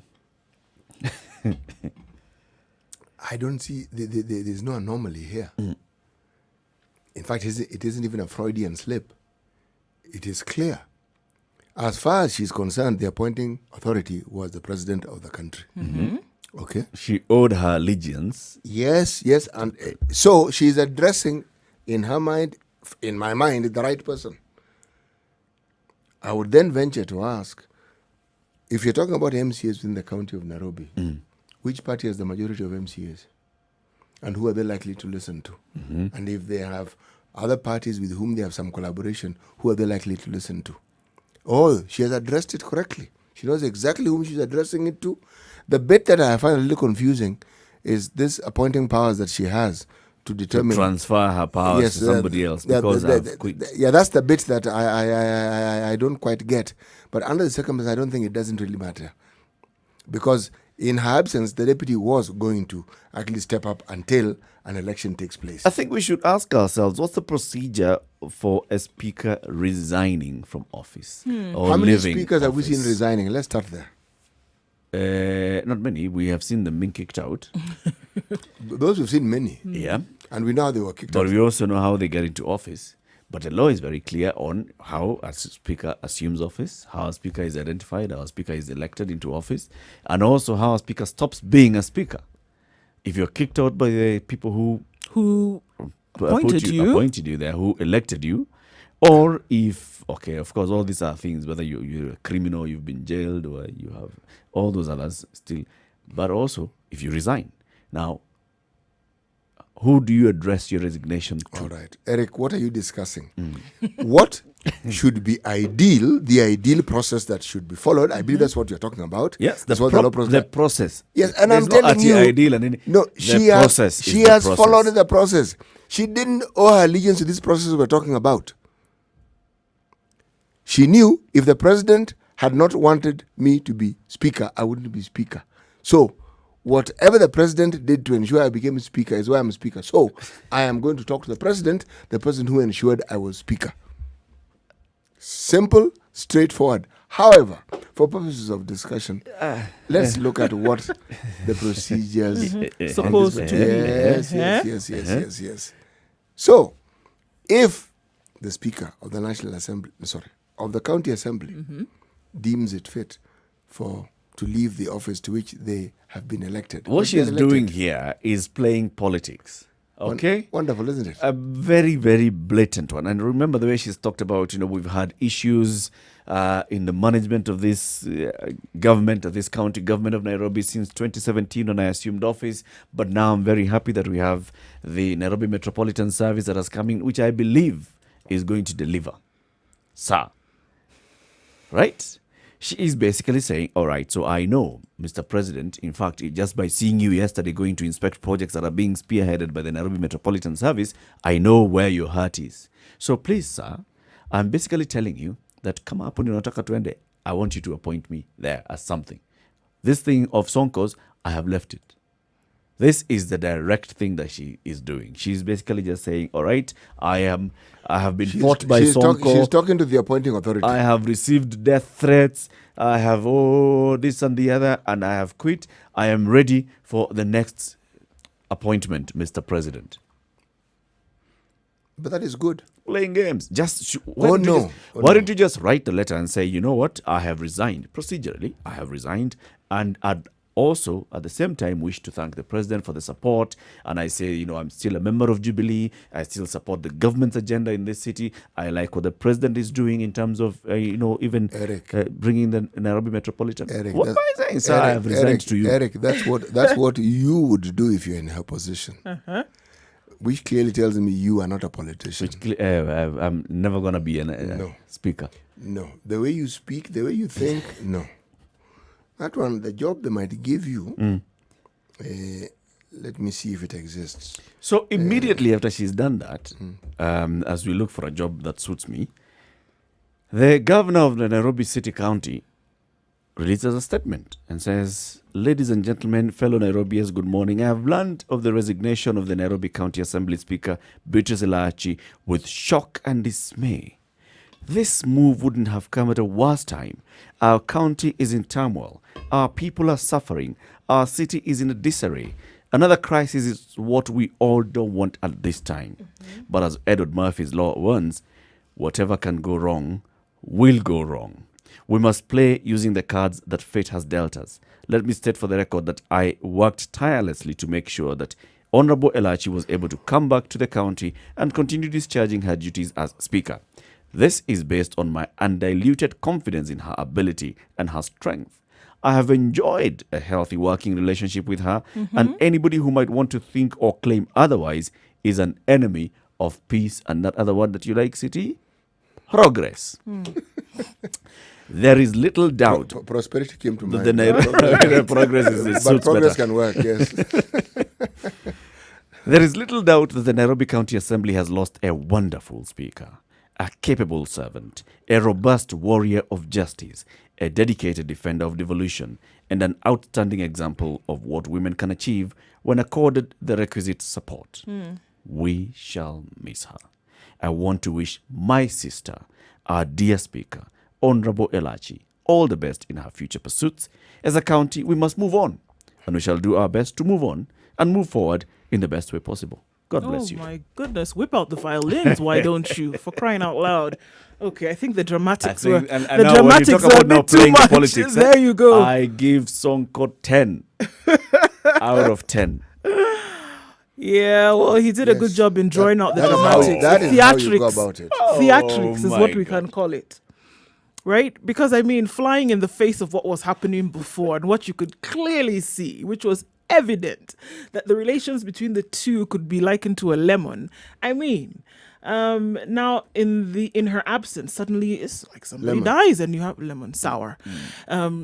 Somebody dies and then you have all these wonderful things to say about that. Somebody leaves office and then okay. I worked Something tirelessly fantastic to make sure that she comes back. and to make sure that even while she was here, she was comfortable. Yeah. What sort of I image? had confidence in her ability. What image do you see as if we were to sort of like dramatize the governor writing this letter? Do you see him writing this letter with a great deal of sadness? You see, Elachi herself insinuated, not just today, but even before, that her relationship with the governor were frosty at best. All right? And even now, she's saying, I mean, we've faced death threats in this assembly. We have gone through hell. just trying to deliver to the people of Nairobi. And that's why I'm just saying, thank you, Mr. President, but I quit. But the man that you're trying to blame is saying, oh, but she was really good. Eh? Why would she leave? I mean, at this time, the people of Nairobi do not want another crisis. Now, surely. But anyway, we must move on, and we shall move on. If anything, it's probably breathing a sigh of relief. Yeah. All right, she's gone. Let's move on in whatever capacity Has they'll she be able really? to move on. Has she? I thought resignations need to be accepted first before you are officially resigned. Okay, so in this case, when you who resign to an should assembly, she- who is Exactly. accepting? There's going to be a vote of She saying hasn't yes. resigned to the assembly. She's Again- resigned to the one who did not appoint her. He didn't appoint her. And I this am- person who's taking I'm trying over to tell as you he speaker. appointed her. Who, the president? Yes. That's what I've been trying to say all along. I don't think you're getting this, are you? So he's going to accept the resignation I don't know. That's what I'm waiting to see. and put If her he- in another position. If he doesn't accept, then she still remains speaker. And the deputy can go back to his deputizing. If he accepts, then the deputy can now be acting speaker as we wait for the county to do what they do best. Look, does it really matter? What? That she's left. Yes. Was she there? It's a good question that you asked. Yes, I mean, does it really matter? What is this thing that's suddenly going to happen to the county government of Nairobi that didn't happen before? What are these changes that are going to come about as a result? There's going to be harmony. What sort of harmony are you talking about? I don't know. So you're saying that she's the one who brought about You're this saying that harmony? she's the rebel rouser in the happenings of the Nairobi County government? Well, at least the MCA who got sprayed with pepper spray will not be sprayed with pepper spray. Well, the thing is this. She didn't go looking for him in his house to spray him with pepper spray. We know where he was sprayed with pepper spray, and we know where he had gone to. So, She, the Mafiri commercial. sorry. Yes. forgive me. Yeah. Yes, she. Let's pick this call. This is Karaoke calling in from Wakulima Market in Nakuru. Good morning, Karaoke. Good morning to you guys. How are you? Morning. How are you? Morning, fine, thank you. I want to contribute towards that debate because, City sometimes don't play games with Kenyans, my friend. He was not even elected by the president. Remember that? He was elected by the MCA. I sometimes wonder. In fact, it is very bad for you, City, to mention anything to do with that institution of the president. This guy has been violating the law every now and then. So now you won't tell me today in Nakuru here, if the speaker happens to resign, you said there is resignation to the president. That's what you want to tell us. No, just because the he's one way or president, the the other. president doesn't come into the Nakuru equation at that level for the simple reason, Mr. Karaoke, that Okay, Nakuru is not Nairobi. And my friend, the law of county government doesn't matter whether it is Nairobi, which is the capital city, or Nakuru or Kisumu, my friend. City. There is very, very clear according to the 2010 constitution, my friend. He does not supposed to. So on paper, Karaoke, the county assembly elected the speaker. Okay? Of course. But also, let's look at the politics of Nairobi in the last 2 years. When we Forget have about seen politics. leadership, majority leader, majority whip, minority whip, and when there's all this movement, where do the instructions come from? The instructions come from Jubilee Party headquarters. Come on, my friend. Okay then. Surely. And who is the party leader of Jubilee? Don't forget about the president being the party leader. You want to tell me now today if the speaker has been impeached here in Nakuru because he is a party leader who come in and in fact start influencing the MCA to do what he wants. If the Is party it an leader, idea that is so foreign? if Can the I party tell you leader something? chooses to, Can I tell you something? uh-huh. Here in Nakuru, when the current speaker of the county assembly was elected, the MCA were, in fact, in one way or the other, they were given some parks in order to elect the person proposed by the president. But unfortunately, they refused and elected the current speaker of the National Assembly. This is something I know for sure. Okay, let me give So you you another understand? example. But we So know don't tell me about the party leader. we are dealing with two things. We are dealing with the ideal, where I stand on the ideal side. I think Kariuki has got. Where I stand on the ideal side. Ideally, yes, the county assembly elects. The speaker should resign to the county assembly procedurally. And if her letter is not addressed to the person who it should be addressed to, then we're going to have a problem. Because legally she has not resigned. If she has just written a letter to His Excellency the President, she has not resigned. But the issue of who holds the power, ask Kithure Kindiki today, who had elected him as Deputy Speaker of the Senate? Who removed him as Deputy Speaker of the Senate? Is it the senators? You see, at the end of the day, the question, what Karaoke is saying is actually true. It's true. If we were to go by our laws and by our constitution, Karaoke is 100% right.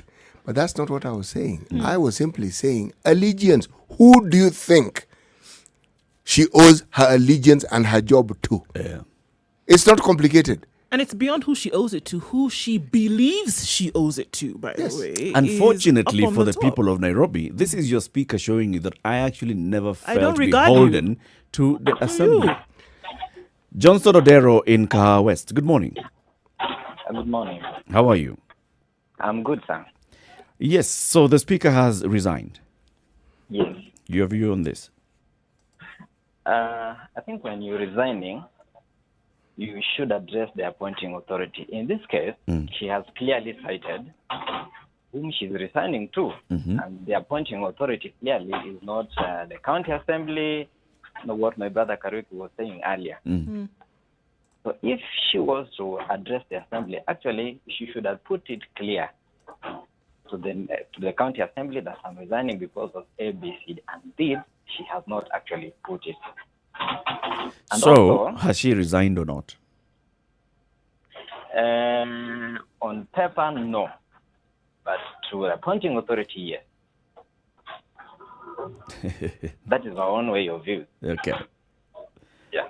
Thank you very much, Johnson. We want to take more calls, 0719-012-600. Speaker of the County Assembly of Nairobi, Beatrice Elachi, says, I have resigned. I've sent my resignation to the president. And the question is, has she resigned? Or has she just told the president, I am willing to leave this particular position? She was elected by the MCAs of Nairobi.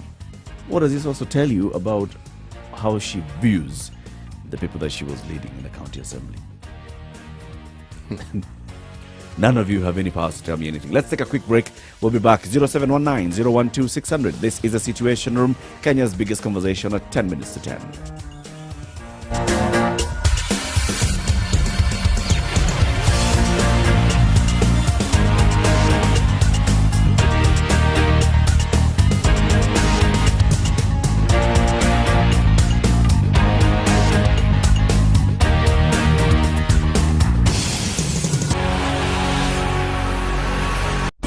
Classic soul, R&B, smooth jazz, neo soul, and nostalgic ballads. Make some noise. Yeah. You're listening to Spice FM. Spice and everything nice. All right. Okay. Spice FM. Spice up your life. Mature, intelligent talk every morning. Spice up yourself. The phone lines at 9 minutes to 10 o'clock. So we've got Trevor calling in from Nairobi. Good morning, Trevor. Morning, how are you? We're fine, thank you. Just chime in on the conversation today about this. The resignation. Do you call it a resignation or almost like we don't even know if it's a resignation as of yet, because somebody has to accept it. I think this is just a game of political checkers, because if just look at the record time in which the governor allegedly responded to the resignation. It's something that was in the works. I have immense respect for the governor, but I really have doubt that he penned that thing himself in that time, because the diction is just a bit, very well orchestrated, if I can say that. So when Elachi was resigning, for me, I feel with everything that has happened, she's just publicly, in a very subtle way, showing contempt to the county government that appointed her. The MCAs are the one who appointed her, and the ones who are now bringing all manner of chaos to her doorstep. So she steps out and just goes and tells the MCAs, listen, I'm going to shove this in your face. You want me to resign, but I will, talk to the president and then just let you handle your nonsense up at Chini. And go I'll talk to the one above you. Now, I'll talk to the one above you who actually is now running the county through NMS. Okay. Thank you very much, Trevor. Geoffrey in Mombasa, good morning. Good morning, buddies. Good morning. Good morning.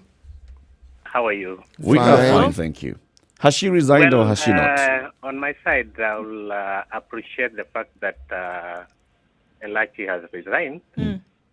Despite her addressing the president, it was just a confirmation that she got there by the influence of the president. And that's why she did not serve well and meet the needs, or she never agreed with the MCAs around because she was imposed to them in the first place. Okay.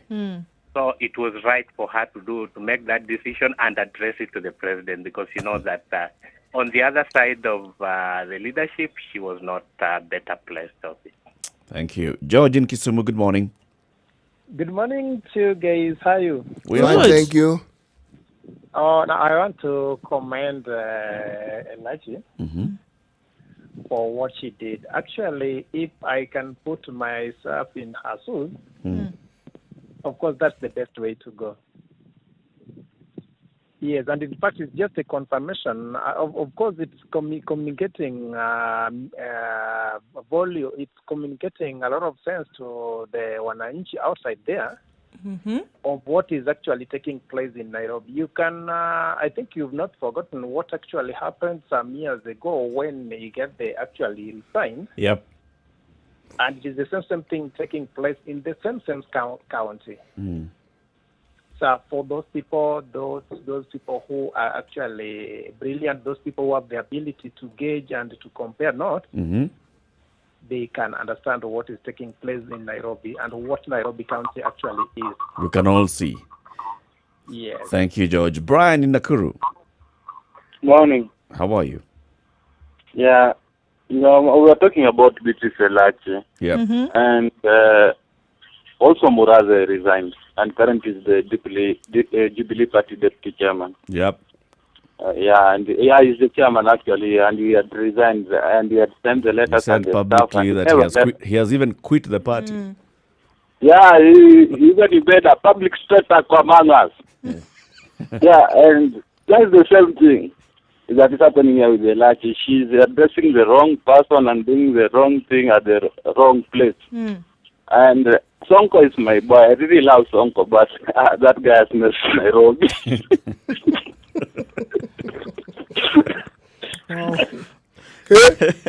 So you talk about Elachi and she has not performed. She has all along you're talking about Sonko. Sonko. Okay. So comments coming in. Let's look at some of these comments on social media. Why are you splitting hairs about Elachi's resignation? Elachi has merely said that the deputy speaker will act until a new speaker is elected. A speaker's job is entirely political. So Eric's point that Elachi is playing politics is mute. So now, how is my point mute? Maybe moot. Moot, I think, would be more. Moot is more appropriate. All right. But okay. So let's go with moot. How is my point moot?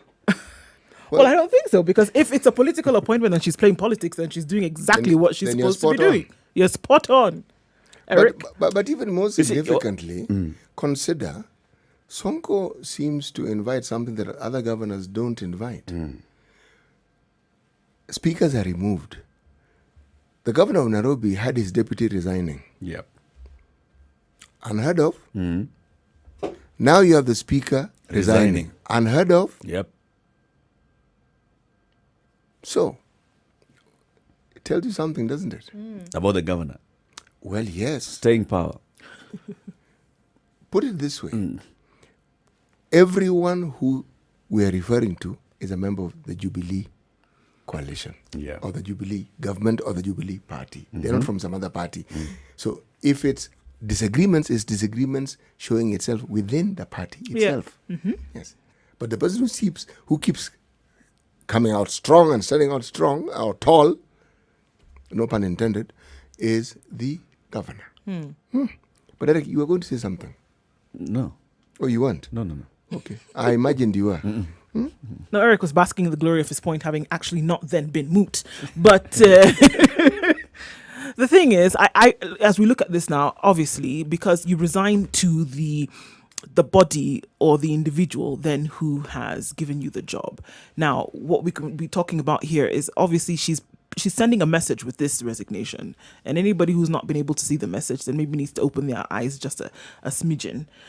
She's said something, and to whom her allegiance is to whom she has made this resignation. Why don't we just, bite the bullet and face this thing and just say dissolve the Nairobi County Assembly, government. Government as a whole. Yes. This whole back and forth, the NMS is working. The NMS is not able to get Access funds. Funding from the county assembly. The speaker is in office. The speaker is not in office. The speaker is resigning. She has not resigned properly.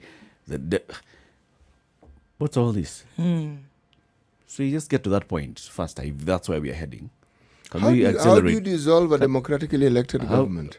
By people petitioning for the dissolution. You see the people of Nairobi petitioning for the dissolution. The people of Nairobi have just said, whatever. No, Eric, the contrary may also be true. That they're happy with how things are going. No, they're happy with Sonko.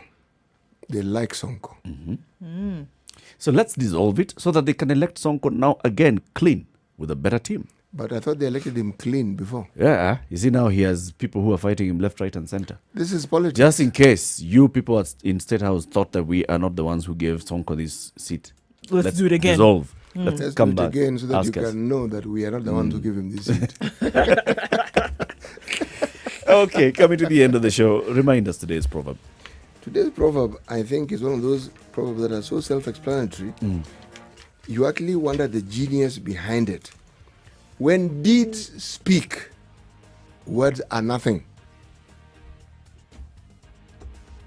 Alachi has shown us deeds. With her words. With her words. So anything that anybody else wants to say is nothing. Okay. Thank you very much for tuning into the Situation Room. Join us again tomorrow, 6 a.m. to 10 a.m.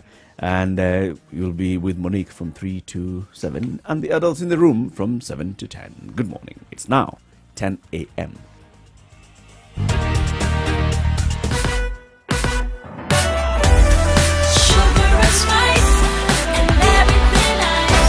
Spice Spice up your life